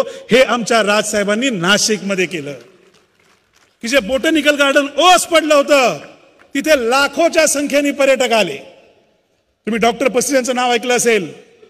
डॉक्टर पसरीचे आपले कमिशनर होते. त्यांनी काय, ते जेव्हा आले आणि त्यांच्यावर राजसाहेबांनी बनवलेलं चिल्ड्रन ट्रॅफिक पार्क बघितलं. मी तुम्हाला मुद्दाम सांगतोय, पक्ष 13च वर्षाचा आहे, लोकांच्या अपेक्षा खूप आहेत, पण जेव्हा एक संधी मिळाली तेव्हा आमच्या राजाने त्या संधीचं कसं सोनं केलं हे तुम्हाला कळलं पाहिजे. कशा प्रकारे काम केलं. तेव्हा पसरीच्या साहेब म्हणाले की अशा प्रकारचं चिल्ड्रन ट्रॅफिक पार्क हे अख्ख्या देशात नाहीये, जे तुम्ही नाशिकमध्ये केलेलं आहे. हे माझ्या राजसाहेबांचं काम करण्याची पद्धत आहे.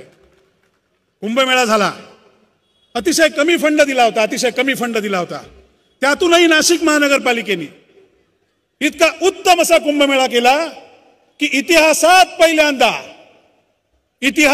पहिल्यांदा राजसाहेबांचे महापौर यांचा सत्कार हा उत्तम कुंभमेळा केल्याबद्दल अमेरिकेत झाला, जो आजपर्यंत कुठल्याही शासनाच्या काळात झालेला नव्हता.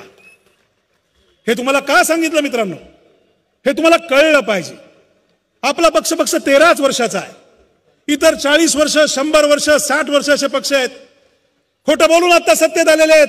वाटेल ती आमिषं दाखवलेली आहेत. काय दिलंय मुंबईला? कळू तरी दे. काय मिळालंय? गर्दी. दादरून विकलेला तुम्हाला पाऊण तास लागतो. अच्छे दिन आएंगे, हे अच्छे दिन. बेरोजगारी वाढते, हे अच्छे दिन. काय झालं स्टार्टअप? काय झालं मेक इन इंडियाचं? घडतंय काय? द्यायचंय काय? घडलं काय? काय झालं काय? तुम्ही बोलत काय होतात? लोकांना दिलंय काय? काहीही देऊ शकत नाहीये. फक्त भाषण आणि घोषणांचा पाऊस केला जातोय. मागे काय बोलला होतात हे सांगायला लोकांसमोर तुम्ही येत नाही आहात. आणि तेच आमचे राजसाहेब ठाकरे हे तुम्हाला सतत विचारतायत आणि ते विचारत राहणार आणि तुम्हाला भंडावून सोडणार. आणि एक गोष्ट नक्की की या राजसाहेब ठाकरे नावाचा जो झंझावात आहे तो या फक्त महाराष्ट्रात नाहीये, तर आता तो संपूर्ण देशभर पसरलेला आहे. आणि त्यांच्या विचारांनी तुमची सत्ता जाणार म्हणजे जाणारच, याबद्दल कुठल्याही प्रकारची शंका नाहीये. हे भक्तगण काहीही बोलतात, काहीही सांगतात. कुठून टीका करायची, काय टीका करायची, कशाबद्दल बोलायचं. आपण जेव्हा प्रश्न विचारतो की ह्या प्रश्नाचं बाबा रे उत्तर दे, नाही ते सोड, भविष्यात हे घडणार आहे, भविष्य नको, आम्हाला भूतकाळ आणि वर्तमान सांग, कारण भूतकाळातच आम्ही मेलेलो आहोत. शेतकरी म्हणजे बळीराजा, हे जरी शहर असलं तुम्हाला कळलं पाहिजे. ह्या देशातले शेतकरी का मोर्चा काढत होते? ह्या देशातले शेतकरी का शेतकरी मोर्चा काढत होते? का त्यांच्यावर गोळीबार केला? का त्यांच्यावर लाठीचार्ज केला? कशासाठी? माझ्यापासून सन्मान्य पंतप्रधानांच्या घरात अन्न कुठून येतं? या देशातले शेतकरी पिकवतात ना. मग काय? सन्मान्य राजसाहेबांचं आगमन झालंय. एकदा जोरदार घोषणा होऊ द्या. महाराष्ट्र नवनिर्माण सेनेचा सन्माननीय राजसाहेब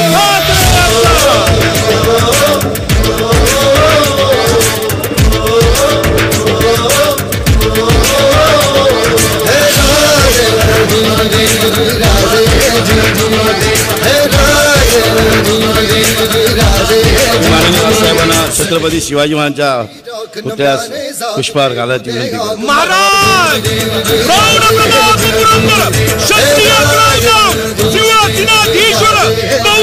राजे राजा राजकारण धुरंधर छत्रपती शिवाजी महाराज की जय भवानी. महाराष्ट्राचे डॉक्टर बाबासाहेब आंबेडकरांचा, सावित्रीबाई फुलेंचा, प्रबोधनकार ठाकरेंचा. सटकून टाकती राख नव्याने जाग पेटू दे आग मराठी. चिंता नसावी, त्वरित थांबतो आहे.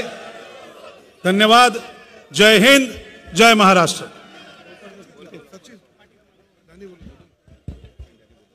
शहीद भगतसिंग मैदान येथील शिवडी विधानसभेचे सन्माननीय विभागाध्यक्ष व उपविभागाध्यक्ष माननीय राजसाहेबांचं पुष्पहार घालून स्वागत करतो.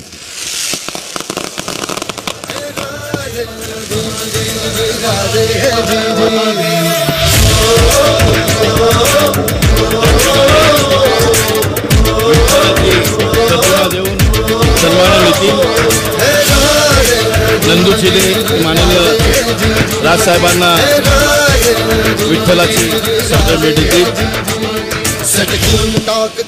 शिवडी विधानसभेचे विद्यार्थी सेनेचे सर्व पदाधिकारी माननीय राजसाहेबांना सदिच्छा भेट देतील. त्याचप्रमाणे दक्षिण मुंबईचे विद्यार्थी सेनेचे पदाधिकारी माननीय राजसाहेबांना पुष्पगुच्छ देतील.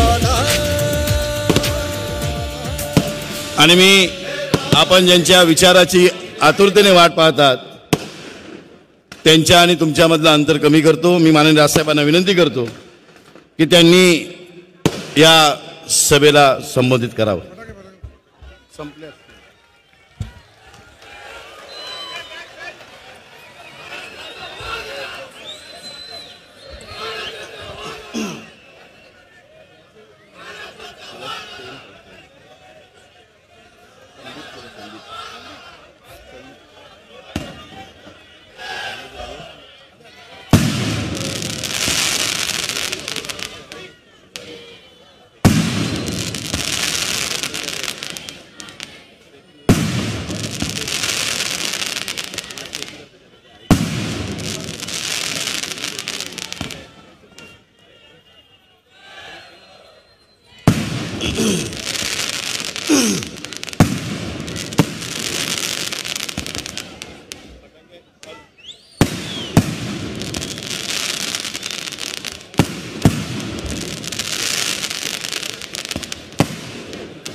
फटाके बंद करा लावायचे.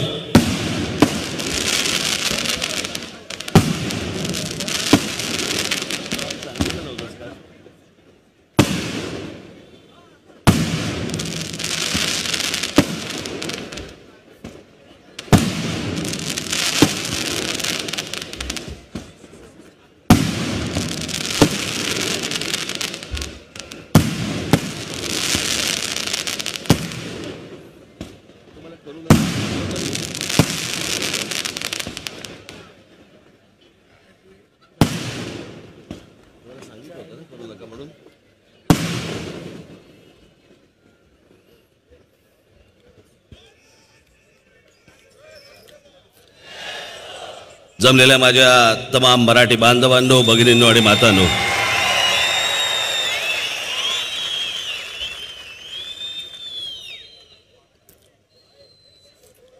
भाषणाला जरा 2 दिवस गॅप घेतली.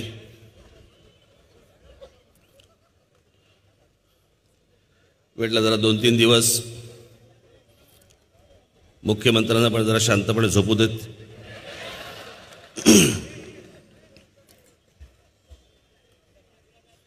त्यांना पण प्रश्न पडला असेल काय सतत काय उत्तर द्यायची. भांबावलेत, समजत नाही त्यांना की काय उत्तर द्यायची.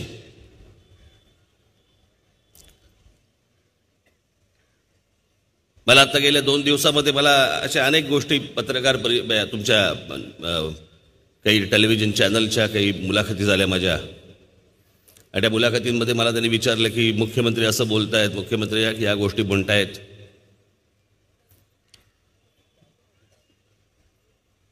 माझी स्क्रिप्ट बारामतीहून आली आहे.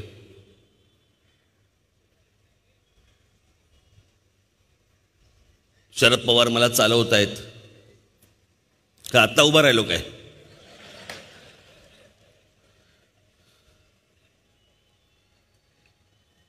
मी जे या लोकांना गेल्या माझ्या सगळ्या सभांमध्ये जे मी प्रश्न विचारतोय या प्रश्नांची यांच्याकडे उत्तर नाही आहेत.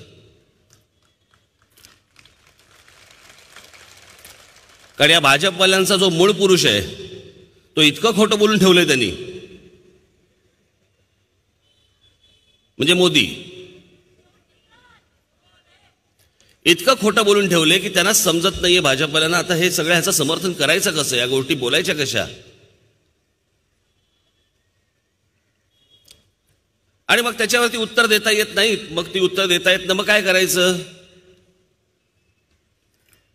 मग हे असल्या काहीतरी गोष्टी बोलायच्या. यांना हे चालवतायत, त्यांना ते चालवतायत, यांना ह्या गोष्टी करतायत.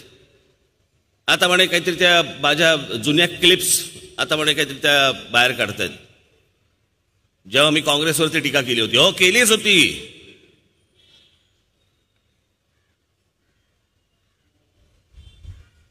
मी ती गोष्ट नाकारली नाही, नाकारणार पण नाही. ते नालायक होते असं सांगितलं गेलं म्हणून तुम्हाला आणलं, तुम्ही त्यांच्याहून नालायक निघालात. काय कॉम्पिटिशन चालू आहे? मेरी कमीज तुम्हारे कमीज से सफेद कैसी, त्या लेवलला सगळं चालू आहे का? तुम्ही जास्ती खोटं बोललात का मी जास्ती खोटं बोलतोय? 2014च्या अगोदर काँग्रेस आणि राष्ट्रवादीचे मी वाभाडे काढले आहेत, जेवढे भाजपवाल्यांनी पण काढले नव्हते. तेव्हा ते सत्तेमध्ये होते, त्यांचे वाभाडे काढले. आता तुम्ही सत्तेमध्ये आहात, तुमचे मी कपडे काढणार.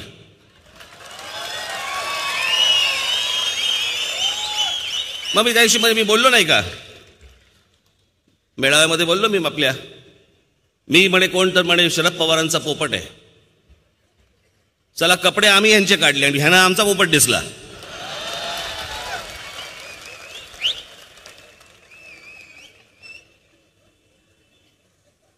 बोलण्यासारखं काही उरलं नाही, बोलण्यासारखं यांच्याकडे काही राहिलेलं नाहीये. त्याच्यामुळे जे तोंडाला येईल ते आपलं बोलायचं. माझ्या प्रश्नांची उत्तर द्या. हा देश जे प्रश्न विचारतोय त्याची उत्तर द्या.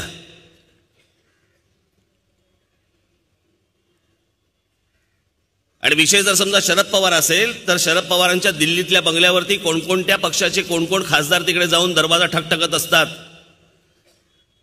हे एकदा सांगा.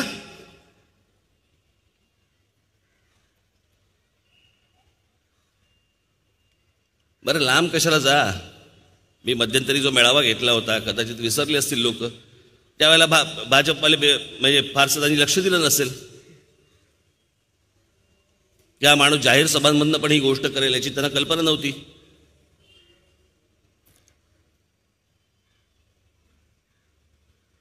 मी आता 19 मार्चच्या माझ्या आपल्या मेळाव्यामध्ये मी एक क्लिप दाखवली होती नरेंद्र मोदींची, की हेच नरेंद्र मोदी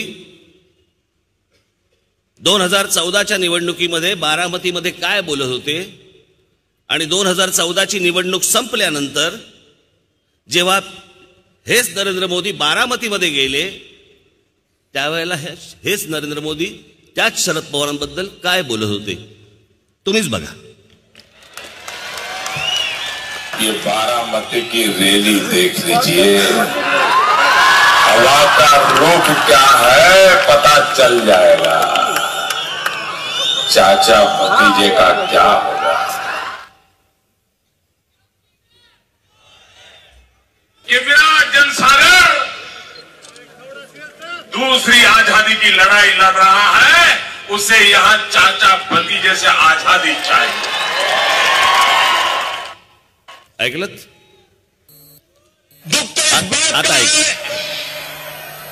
कि क्रिकेट के संबंध में तो आए दिन बयान देने के लिए उनको फुर्सत है, लेकिन मरते हुए किसान के लिए चिंता करने के लिए उनको फुर्सत नहीं है।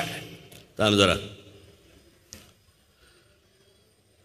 क्रिकेटमध्ये लक्ष घालतायत पण आत्महत्या करणाऱ्या शेतकऱ्यांबद्दल त्यांना काही वाटत नाहीये।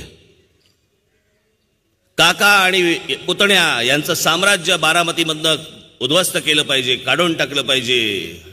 बारामतीसाठी म्हणून ही दुसरं स्वातंत्र्य आहे। ऐकलत ना? ऐकलत की नाही? आता पुढे लाव। अमल करो ऐसा अमन में, जहां से गुजरे तुम्हारी नजरें वहां से तुम्हें सलाम है। आज शरद राव जी का जीवन देखते हुए लगता है कि जहां भी उनकी नजर गुजरेगी सब दूर से उनको सलाम आएगी।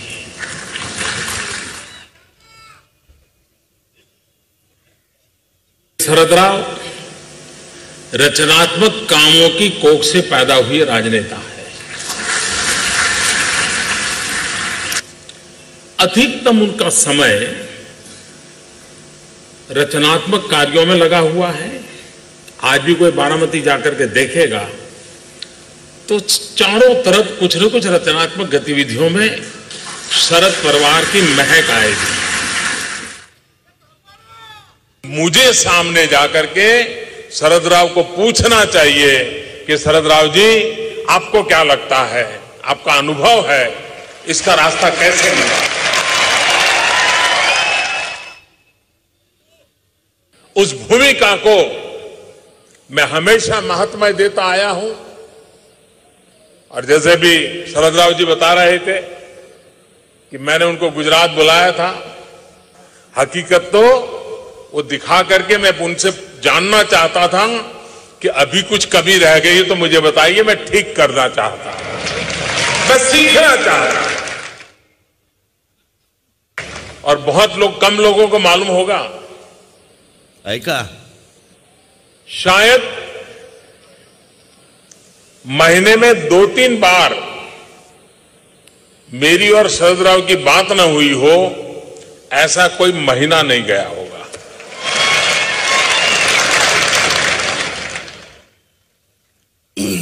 राज्य सरकार में मेरी कठिनाइयां बहुत रहती थी। भारत सरकार से परेशानियां होती रहती थी,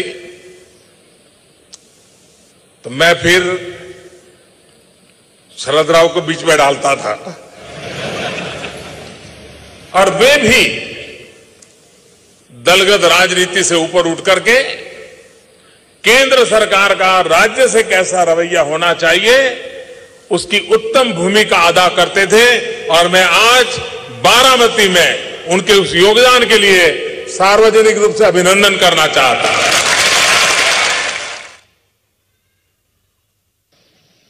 और मैंने देखा है शरद राव जी को, वो कितनी राजनीति की आपाधापी में क्यों न हो,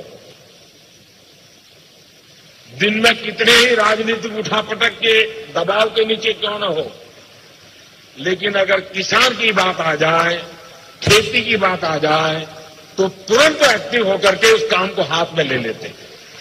इतना उनका डेडिकेशन, उनका इस डेडिकेशन को मैंने देखा है। और इस फरवरी में सार्वजनिक जीवन में 50 वर्ष जनप्रतिनिधि का उनका समय हो रहा है। मैं अभी से बधाई देता हूं।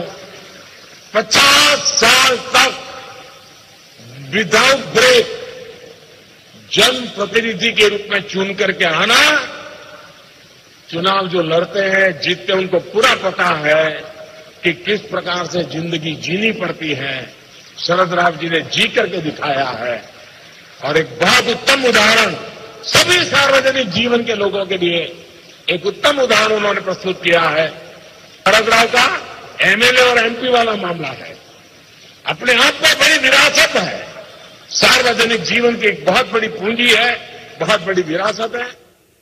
आता ऐका, मैं व्यक्तिगत रूप से शरद राव का अत्यंत आदर करने वाले व्यक्तियों में से रहा हूं। मैं गुजरात का मुख्यमंत्री था, वो हमेशा मुझे उंगली पकड़ करके चलाने में मेरी काफी मदद करते रहे हैं और ये बात सार्वजनिक रूप से स्वीकारने में मैं गर्व अनुभव करता हूं।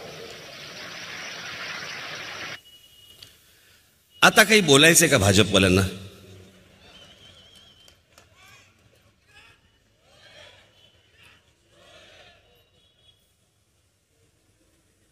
त्यांचं बोट धरून मी या सगळ्या गोष्टी शिकलो असं जर समजा पंतप्रधान देशाचे सांगत असतील, हे आरोप माझ्यावर करतायत,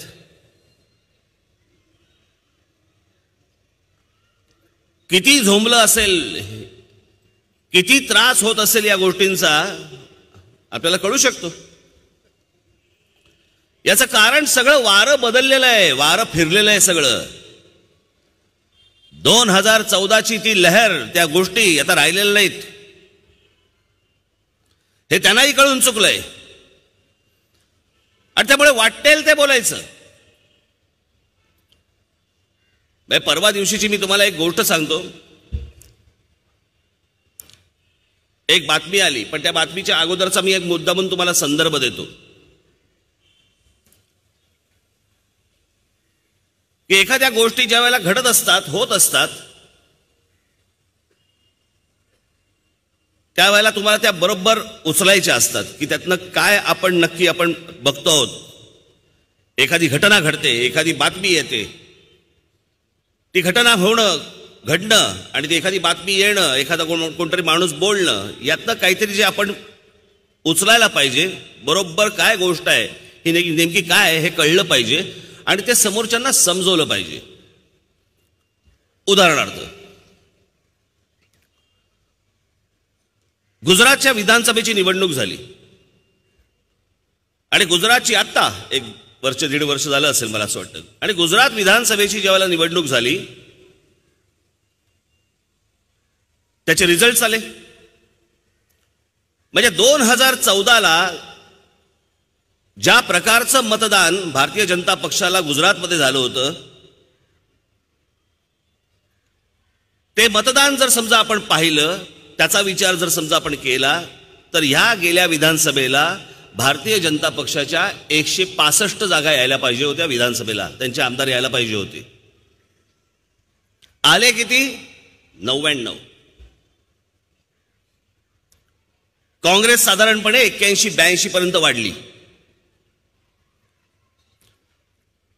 तिथे जर समजा गुजरातमध्ये राष्ट्रवादी काँग्रेसने जर त्यांचे उमेदवार उभे केले नसते तर कदाचित आज चित्र वेगळं असतं, गुजरातमध्ये देखील काँग्रेसची सत्ता असती। म्हणजे नरेंद्र मोदींच्या होम ग्राउंडवरती, बाकीची राज्य तर सोडूनच द्या, नरेंद्र मोदींच्या होम ग्राउंडवरती 165 जागा जिकडे यायला पाहिजे होत्या तिकडे जर 99 जागा येत असतील तर एकूणच देशामधली परिस्थिती काय असेल याचा अंदाज आपल्याला बांधता येतो। आणि त्याप्रमाणे जर समजा पुढे बघितलं तर त्याच्यानंतरच्या ज्या काही निवडणुका झालेल्या आहेत, मग त्या कर्नाटकच्या असतील, मध्य प्रदेशच्या असतील, राजस्थानच्या असतील, मग छत्तीसगडच्या असतील, प्रत्येक ठिकाणी काँग्रेस निवडून आली।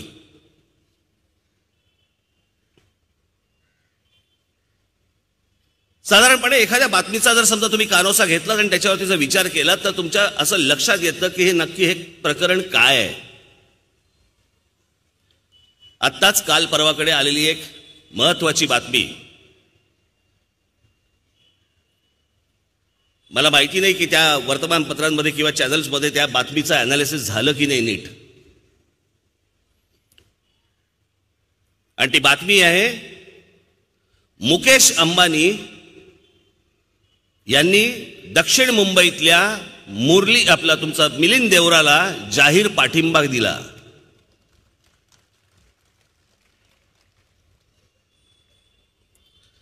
तुम्ही एवढंच पाहिलं,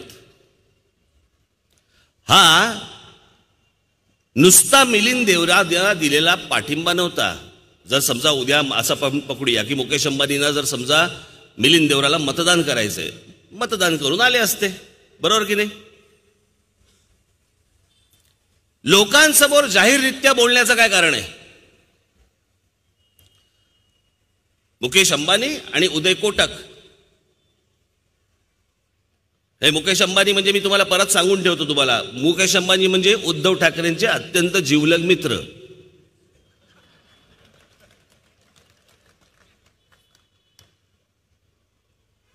हे मुकेश अंबानी आणि उदय कोटक एक इंडस्ट्रियलिस्ट, या देशामधला सगळ्यात मोठा सर्वात पॉवरफुल अशा प्रकारचा एक उद्योगपती जाहीररित्या सांगतो की मी मिलिंद देवराला म्हणजे काँग्रेसला मतदान करणार आहे. हे दक्षिण मुंबई पुरता नुसता मर्यादित विषय नसतो, हा देशाला मेसेज असतो. हे देशाला सांगणं असतं की भारतीय जनता पक्षाचं सरकार चाललेलं आहे, भारतीय जनता पक्ष पुन्हा सत्तेवरती येणार नाही, मोदी परत पंतप्रधान होणार नाहीत. नाहीतर मुकेश अंबानी जाहीररित्या अशा प्रकारचं स्टेटमेंट त्यांनी केलंच नसतं, अजिबात केलं नसतं. मला आजपर्यंत कधी आठवत नाही, इतक्या वर्षात मला आजपर्यंत कधी आठवत नाही की कुठच्या उद्योगपतीने जाहीररित्या कुठच्या तरी राजकीय पक्षाला जाहीर पाठिंबा दिलाय, बोलून दाखवलंय. आजपर्यंत मला आठवत नाही. आणि विरोधाभास बघा काय, इथे मुकेश अंबानी सांगतायत की मी काँग्रेसला मतदान करणार आहे, मिलिंद देवराला मतदान करणार आहे, आणि पाकिस्तानचे पंतप्रधान इम्रान खान सांगतायत की मोदी पंतप्रधान झाले पाहिजेत. का मॅच खेळायची आहे का तुम्हाला? काय आहे काय? पाकिस्तानचे पंतप्रधान सांगतात की मला भारताचा पंतप्रधान कोण पाहिजे. 1947 सालापासून आजपर्यंत भारताच्या इतिहासात किंवा देशाच्या जगाच्या इतिहासात, भारत पाकिस्तानच्या संबंधाच्या इतिहासात आजपर्यंत असं कधी घडलं नाही की पाकिस्तानचा पंतप्रधान सांगतोय की भारताचा पंतप्रधान कोण पाहिजे. कशासाठी पाहिजे? का पाहिजे? काय घडवायचंय?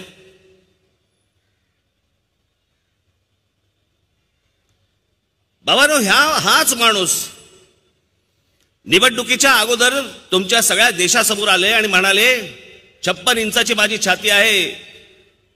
मनमोहन सिंगांना त्यांनी सांगितलं लव्ह लेटर पाठवायची बंद करा. एक माणूस जर त्यांनी मारला, एक जवान मारला, तुम्ही 4 जवान मारा. हे बोलणारा माणूस पंतप्रधान झाल्यावरती बदलला.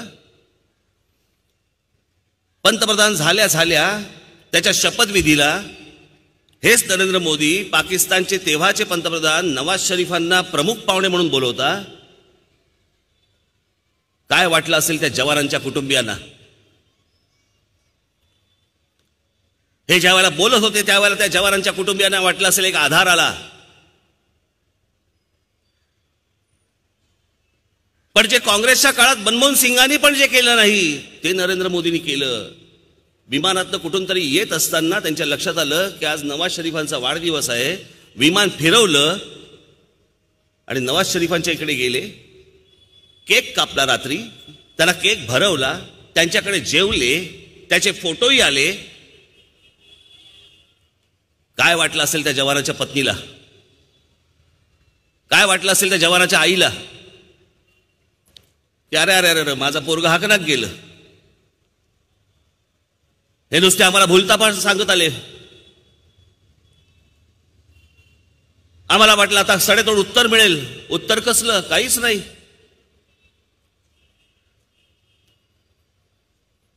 अख्खी 5 वर्ष या माणसाने नुसता खोटा प्रचार केला. खोटा प्रचार, खोट्या गोष्टी सांगत राहिले, खोट्या गोष्टी.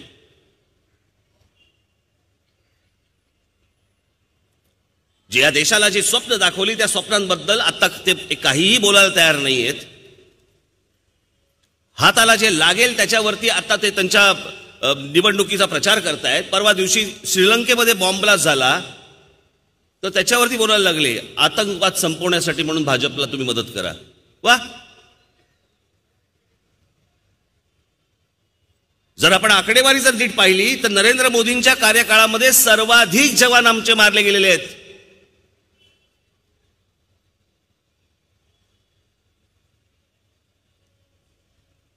पण गेल्या 5 वर्षामध्ये या देशामधला मीडिया, या देशामधली वर्तमानपत्र, या देशामधले पत्रकार, या देशामधले मीडियाचे सगळे मालक धमक्या देऊन बंद करून टाकलेत. बातम्या आमच्या विरोधात छापायच्या नाहीत,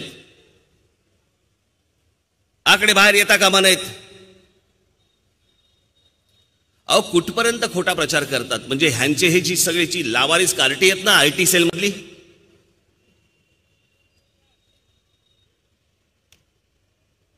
हे वेगवेगळे बसून नुसते काय काय वेगवेगळ्या गोष्टी लोकांसमोर आतमध्ये टाकत असतात सोशल मीडियावरती. स्वतःच्या अधिकृत गोष्टींवरती टाकणार नाहीत, बाहेरून वेगवेगळ्या पसरवणार.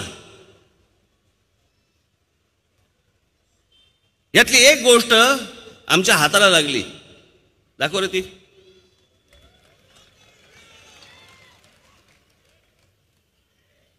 मोदी फॉर न्यू इंडिया, गरीबों को एक बेहतर जीवन देना मोदी जी के लिए एक नारा नहीं अभिमान है. कांग्रेस सिर्फ गरीबी हटाओ का नारा दे सकती है, कुछ कर नहीं सकती. पिछले 3 साल में 7.5 करोड़ लोग गरीबी से बाहर आए. फोटो बघताय, बाजूला एका फॅमिलीचा फोटो बघताय. बोलव रे त्यांना.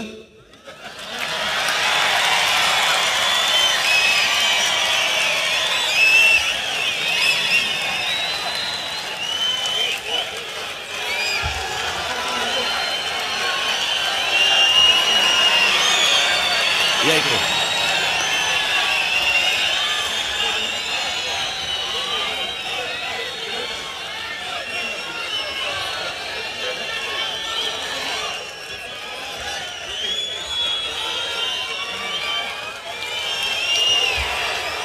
यांचा स्वतःचा घरातला त्यांचा फॅमिलीचा फोटो जो त्यांनी फेसबुकवरती का कुठेतरी त्यांचा टाकला, तो उचलला आणि त्याच्यावरती मोदींचा फोटो छापून बाहेर स्प्रेड करतायत.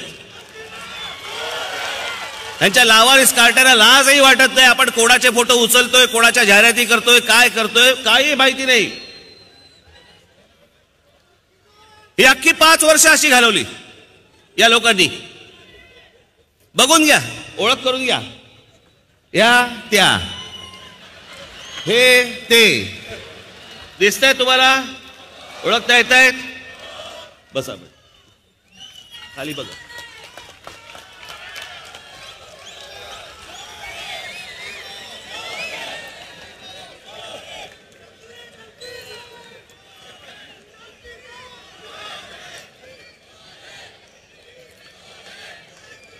किती खोटा प्रचार करायचा या माणसा, काय मर्यादा आहेत की नाही हो. बरं हे एक साधं उदाहरण आपल्याला एक साधं सापडलं, अशी केवढी असतील.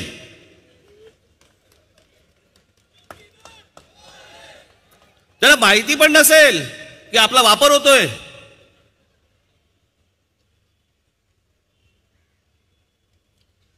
या गोष्टी करण्यासाठी या देशाने तुमच्या हातामध्ये बहुमत दिलं. इंदिराजींची हत्या झाल्यानंतर जवळपास राजीव गांधींना जे बहुमत मिळालं, त्याच्यानंतर 30 वर्षानंतर एका माणसाच्या हातामध्ये एक बहुमत आलं या देशामध्ये, आणि तुम्ही देशाची खोटं बोलत राहिलात.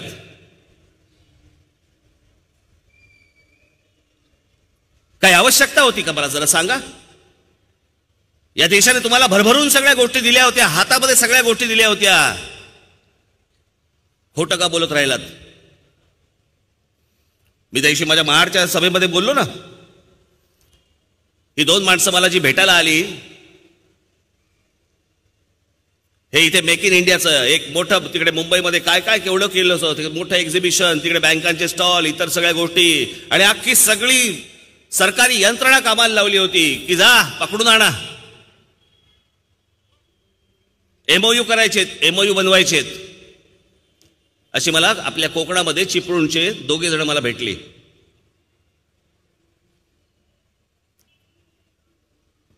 त्यातल्या एकाचा काहीतरी बेकरीचा व्यवसाय होता आणि एकाचा काहीतरी काजूचा होता ना, काजूचा काहीतरी व्यवसाय होता. सरकारी अधिकारी गेले त्यांच्याकडे. म्हणे की तुम्हाला किती पैसे पाहिजेत, तुम्हाला किती कर्ज पाहिजे. ते बोलले नकोय कर्ज मला. नाही म्हणे कर्ज आता एवढं सगळं मेक इन इंडियाचं सगळं चालू आहे, तिकडे बँका वगैरे सगळे आलेले आहेत, ते तुम्हाला कर्ज द्यायला तयार आहे, त्यांच्याबरोबर आपल्याला MOU करायचं आहे. मग त्यांच्या मागे लागल्यावर ते बोले, त्यातले बेकरीवाले होते, ते बोलले की बरं ठीक आहे, मला मग 2 कोटीचं कर्ज द्या. आम्ही जाऊन किती जाणार. दुसरा बोलला बरं मला मग काही 3-4 कोटीचं 4 कोटीचं लोन द्या, नाही काही 3 कोटीचं लोन द्या. त्यांचे सह्या घेऊन MOU तयार केले. बाबांनो जे MOU तयार केले गेले त्यातल्या एकाचा म्हणजे ज्याने सांगितले होते 2 कोटी रुपये द्या, त्याचा 200 कोटीचा MOU केला आणि दुसऱ्याचा 400 कोटीचा MOU केला. असे सगळे लाखो कोटींचे आकडे फुगवून या देशासमोर सांगितले की बघा बघा बघा कसे लोक येत आहेत, कसा व्यवसाय करायचा म्हणतायत आणि आता किती लाख कोटीचे इथे इन्व्हेस्टमेंट येणार आहे आणि किती लाख कोटी आपल्या इकडे गुंतवले जाणार आहेत. काही झालं नाही, सगळं खोटं. तो आमचा वैमानिक काय रे नाव त्याचं, अमोल यादव, त्या बिचाराने तो एक पायलट आपला मराठी मुलगा, त्याने विमान बनवलं, 6 सीटर का 8 सीटर विमान बनवलं, ज्याच्याबरोबर या तिथे MOU केला गेला. मुख्यमंत्र्यांनी सांगितले की तुला 185 एकर आम्ही पालघरला जमीन देतो, 35,000 कोटी रुपयांचा आम्ही तुझ्याबरोबर तुझ्या या व्यवसायामध्ये सगळे टाकतो. आज अमोल यादवची काय परिस्थिती आहे. आज अमोल यादव देश सोडून अमेरिकेला निघून चाललाय की इथे काहीही घडलं नाही, त्याच्या आयुष्यामध्ये काही होत नाहीये. तो इथून उठून अमेरिकेला निघून चाललाय. 2 कोटी लोकांना, बेरोजगार लोकांना रोजगार देणार होते हे दर वर्षाला. 2 कोटी लोकांना याचा अर्थ 5 वर्षामध्ये 10 कोटी लोकांना. 10 कोटी लोकांना याचा अर्थ घरामध्ये 4 माणसं असतील साधारणपणे, 5 माणसं असतील, एक 20 कोटी लोक ज्यांची पोटं भरली असती. ज्याच्या हातामध्ये बहुमत दिलं तो माणूस खोटं बोलत राहिला.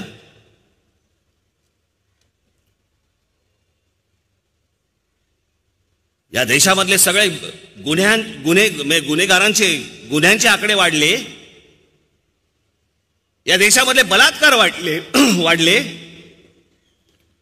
नरेंद्र मोदींच्या काळामध्ये जे आता 14 ते 15, 15 ते 16, 16 ते 17 या काळामध्ये जेवढे बलात्कार या देशामध्ये झालेले आहेत त्याचा आकडा पाहता ह्याच्या आधी नाही झाले. आता शेवटचा आकडा जो आम्हाला सापडला 2016चा, मला असं वाटतं 16चा सापडला ना, 16चा, तो जवळपास 38,000 बलात्कार या देशामध्ये झाले. 38,000. आणि बाबांनो पुढची गंमत बघा, 2017 ते 2018 आणि 2018 ते 2019 याचा जो देशाचा रिपोर्ट येतो की मायग्रेशन कुठून कसं होतंय, या देशामध्ये गुन्हे किती वाढलेले आहेत, कुठे कुठे वाढले आहेत, कोणत्या प्रकारचे वाढले आहेत, या देशामध्ये बलात्कार कुठे कुठे वाढले आहेत, इतर जे सगळे रिपोर्ट येतात, गेली 2 वर्ष या सरकारने बंद करून टाकलेत, दाबून टाकलेत. तुमच्यासमोर आकडे आणायचेच नाहीत, पत्रकारांना आकडे द्यायचेच नाहीत, ते छापतील अशी कुठची गोष्ट करायचीच नाही. ज्या वेळेला यांनी नोटा बंद केल्या, ज्या वेळेला यांनी GST आणला, त्याच्यानंतर या देशामधले सगळे उद्योग डबघाईला आले. आज बघा ती जेट एअरवेज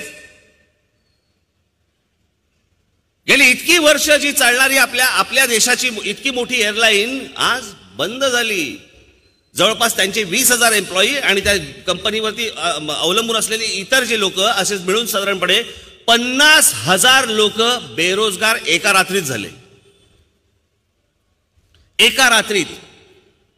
बरं, जेट एअरवेज बंद होणार याच्या बातम्या गेले काही दिवस येत होत्या. पंतप्रधान कानेमध्ये आले, पंतप्रधानांनी ही गोष्ट का नाही थांबवली. इतके जण जर समजा बेरोजगार होणार असतील, इतके पायलट जर बेरोजगार होणार असतील,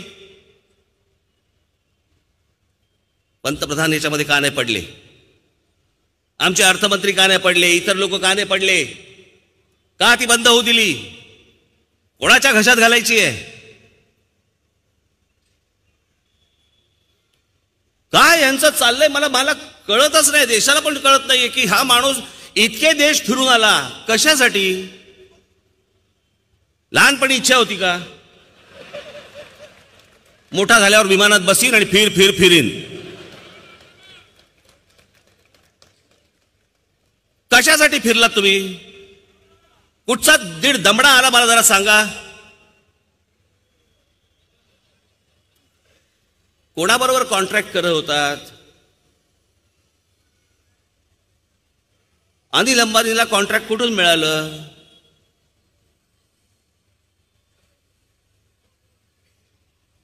आपली कुठची कंपनी? HIL ना? HIL HIL aeronautics limited. ज्या कंपनीकडे भारताची कंपनी, देशाची सरकारी कंपनी, ज्यांच्याकडे इतके लोक कामाला आहेत की जिकडे हे सगळे आजपर्यंत सगळे विमान आणि इतर सगळ्या गोष्टी तिकडे बनत होत्या, त्यांना काही न देता आज त्यांच्याकडे काम नाहीये. पण ज्या माणसावरती 1,20,000 कोटीचं कर्ज आहे त्याला आमच्याकडे राफेलचं कॉन्ट्रॅक्ट दिलं जातंय. जे विमान साधारणपणे 600 कोटीचं विमान, 600 कोटीचं विमान आम्ही घेतोय कितीमध्ये? साधारणपणे 1500-1600 कोटीमध्ये. 1,000 कोटी जास्ती, 900,000 कोटी रुपये जास्ती. अनिल अंबानीचा संबंध काय? अनिल अंबानीचा आजपर्यंत कधी विमान बनवलंय का?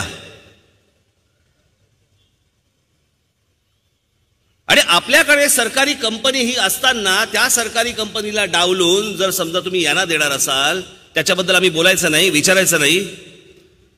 यांचं एक बरं आहे, हेच सर्टिफिकेट वाटणार. इकडे काय म्हणणं आहे? हा, तू देशद्रोही, तू देशप्रेमी.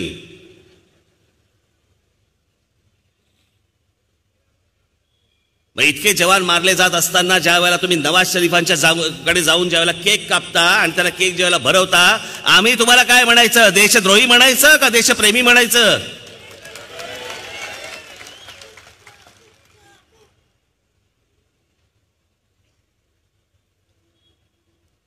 एका गोष्टीचा हा माणूस उत्तर द्यायला तयार नाहीये. आणि मी तुम्हाला आठवत असेल, मी मागे बोललो होतो,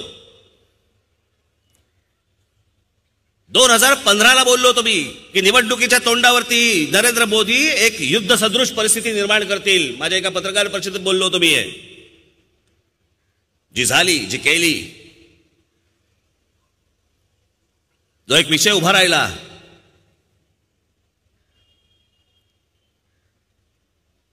ज्या पुलवामामध्ये आमचे 40 जवान शहीद झाले,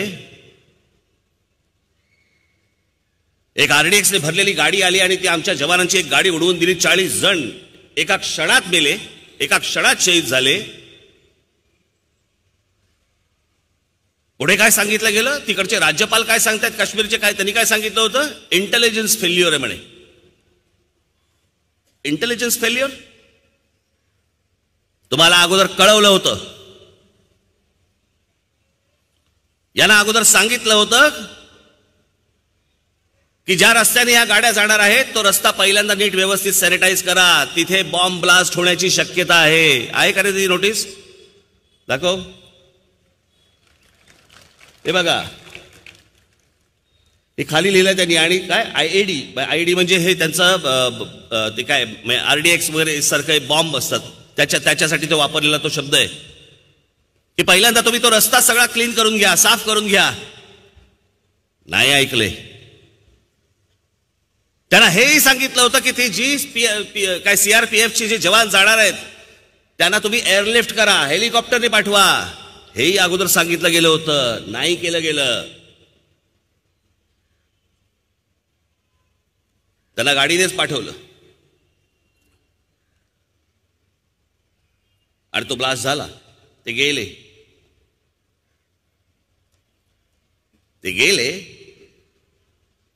किती तारखेला झालं ते? 14 तारखेला. तो आहे का रे फोटो?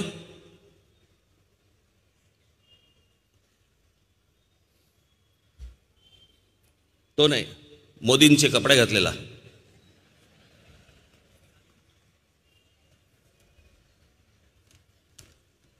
चौदा तारखेला पुलवामा घटना घडली.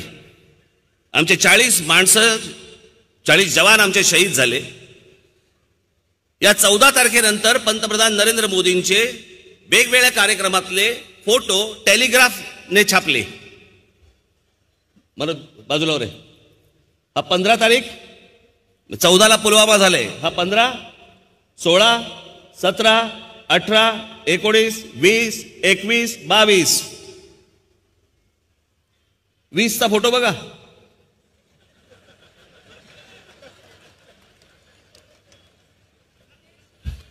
आमच्या पंतप्रधानाच्या चेहऱ्यावरती कुठेतरी ते जवान गेल्याचं दुःख आहे का जरा सांगा.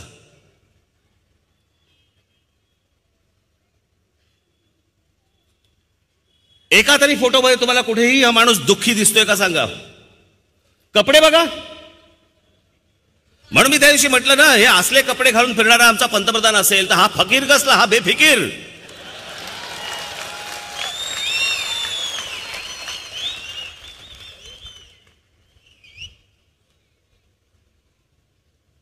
आणि आज तुम्हाला सांगण्यासाठी काही राहिलं नाही, उरलं नाही.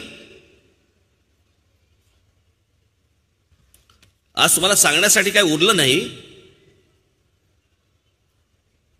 म्हणून आज तुम्ही जवानांच्या नावाने मतं मागतात. मी माझ्या अनेक भाषणांमध्ये, म्हणजे सगळी जी भाषणं आहेत ह्याच्यामध्ये काही ज्या क्लिप्स आहेत या मी कायम सगळ्या मी माझ्या जाहीर सभांमध्ये दाखवणार. तुम्ही विसरताच कामा नये मतदान होईपर्यंत. हा महाराष्ट्र विसरताच कामा नये. रोज तुम्हाला दाखवणार, विसरू नका. बघा बघा काय म्हणताय हा माणूस.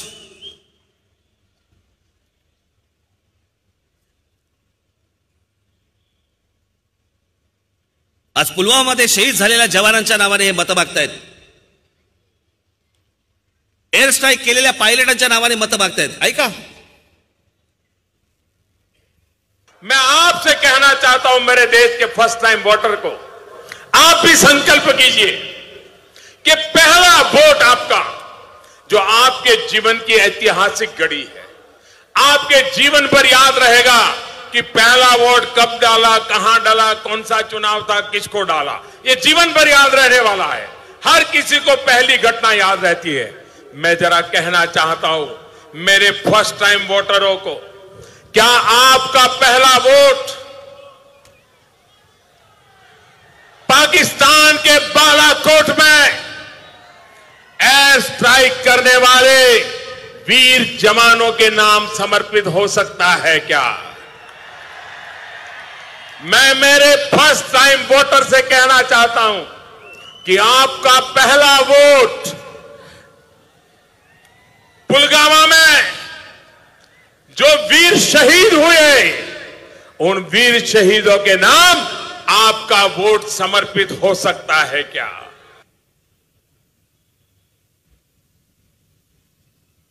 जवानांच्या नावाने मतं मागतायत आणि तेही पुढे कशा प्रकारे किती या सगळ्या याच्यामध्ये किती निर्लज्ज प्रश्न विचारावेत. प्रश्न बघा काय पुढचा, की शेतकऱ्यांच्या नावाने शेतकरी जे आत्महत्या करतायत त्यांच्या नावाने राजकारण चालतं, मग जवानांच्या नावाने राजकारण केलं तर काय फरक पडतो. ऐका, किसान मरे तो चुनाव का मुद्दा, लेकिन जवान मरे तो चुनाव का मुद्दा नहीं. ये कैसे हो सकता है? किसान मरे तो चुनाव का मुद्दा, लेकिन जवान मरे तो चुनाव का मुद्दा नहीं. ये कैसे हो सकता है? काय बोलतोय माणूस.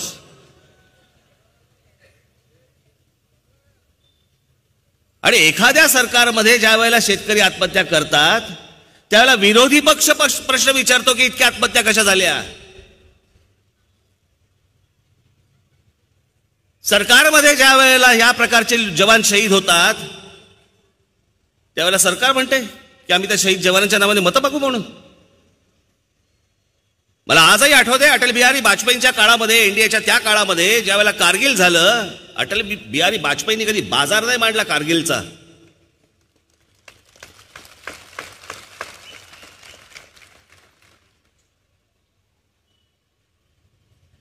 आज काय या दोन माणसांनी देशाची परिस्थिती करून ठेवली हो.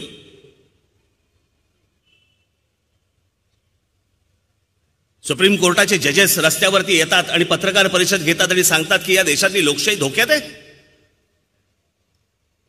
1947 सालापासून आज 2019 सालापर्यंत आजपर्यंत या देशामध्ये अशी कधी घटना घडली नाही की सुप्रीम कोर्टचे जज येऊन सांगतायत की लोकशाही धोक्यात आहे. म्हणजे असं काय झालं होतं?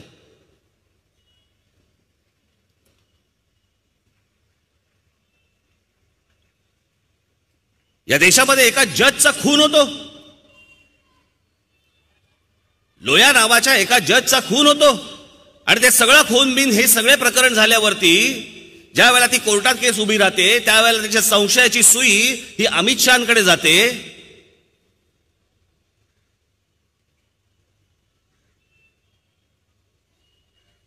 काय बोलायचं या देशाला? जे लोक काही ह्यांच्याबद्दल बोलायला जातील, काही करायला जातील, त्यांच्यावरती ईडीच्या केसेस टाकायच्या, त्यांच्यावरती सीबीआयच्या रेट्स टाकायच्या, त्यांच्यावरती इन्कम टॅक्सच्या रेट टाकायच्या. नरेंद्र मोदी आणि अमित शहाना पण मला सांगायचंय, तुम्ही पुढे विरोधी पक्षातच जाणार आहात तेव्हा बाकीच्यांकडनं रेड पडतील ना, केसेस होतील ना. मी तुम्हाला आज सांगतो, मी माझ्या गेल्या वर्षीच्या गुढीपाडव्याच्या सभेमध्ये मी सांगितलं होतं की नोटबंदी, या नोटबंदीची ज्या वेळेला इन्क्वायरी निघेल ना त्यावेळेला 1947 सालानंतरचा सगळ्यात मोठा स्कॅम हा या देशातला ठरेल. सगळ्यात मोठा स्कॅम या देशातला ठरेल. मी आज जो काही प्रचार करतोय ह्या दोन माणसांसाठी, ही दोन माणसं या देशावरचं संकट आहेत.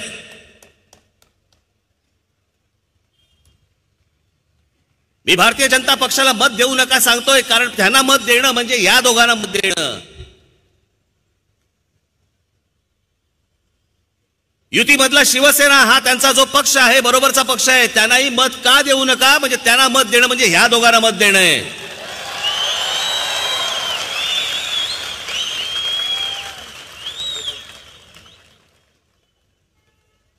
पण अर्थातच वारे फिरलेलेच आहेत, मुकेश अंबानी बोललेलेच आहेत, त्याच्यामुळे ह्या गोष्टी आता क्लिअर झालेल्याच आहेत. मला आपल्याला सगळ्यांना एवढीच गोष्ट सांगायची आहे. मी त्या दिवशी माझ्या गुढीपाडव्याच्या सभेमध्ये मी म्हटलं होतं, काळजावरती दगड ठेवा, परंतु ही माणसं दोन परत या देशाच्या राजकीय क्षितिजावरती तुम्हाला आपल्याला दिसता कामा नयेत. ही या देशाला धोका आहे. ही निवडणूक ही या देशामध्ये लोकशाही राहणार का या देशामध्ये हुकुमशाही येणार याच्यासाठीची निवडणूक आहे. तुम्हाला या देशामध्ये जर लोकशाही टिकवायची असेल त्यांना सर्वांना बाजूला करणं आत्ताच गरजेचं आहे. आणि त्याच्यासाठी म्हणून मी या प्रचारसभा घेतोय, प्रचारसभा करतोय. माझी उद्या भांडुपला सभा आहे, त्याच्यानंतर पनवेलला आहे, त्याच्यानंतर शेवटची सभा माझी नाशिकला आहे. पण आज मी तुम्हाला एवढंच सांगण्यासाठी आलेलो आहे की ह्या सगळ्या गोष्टी विसरू नका. मतदानाच्या दिवशी तुम्ही विसरू नका की हे संकट या देशावरचं दूर हो, एवढीच फक्त मी एक ईश्वरचरणी प्रार्थना करतो आणि आपणा सर्वांची मी रजा घेतो. धन्यवाद. जय हिंद, जय महाराष्ट्र.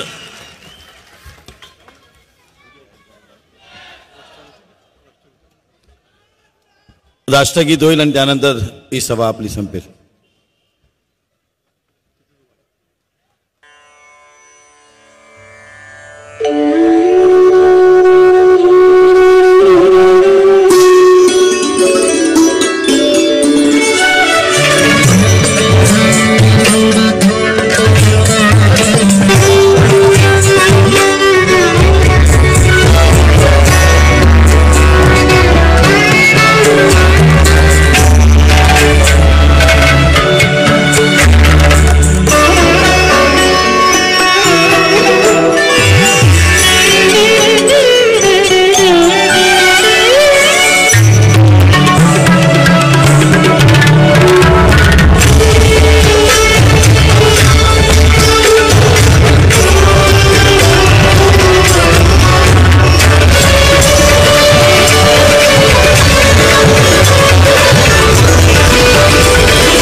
महाराष्ट्र नवनिर्माण सेनेचा, महाराष्ट्र नवनिर्माण सेनेचा.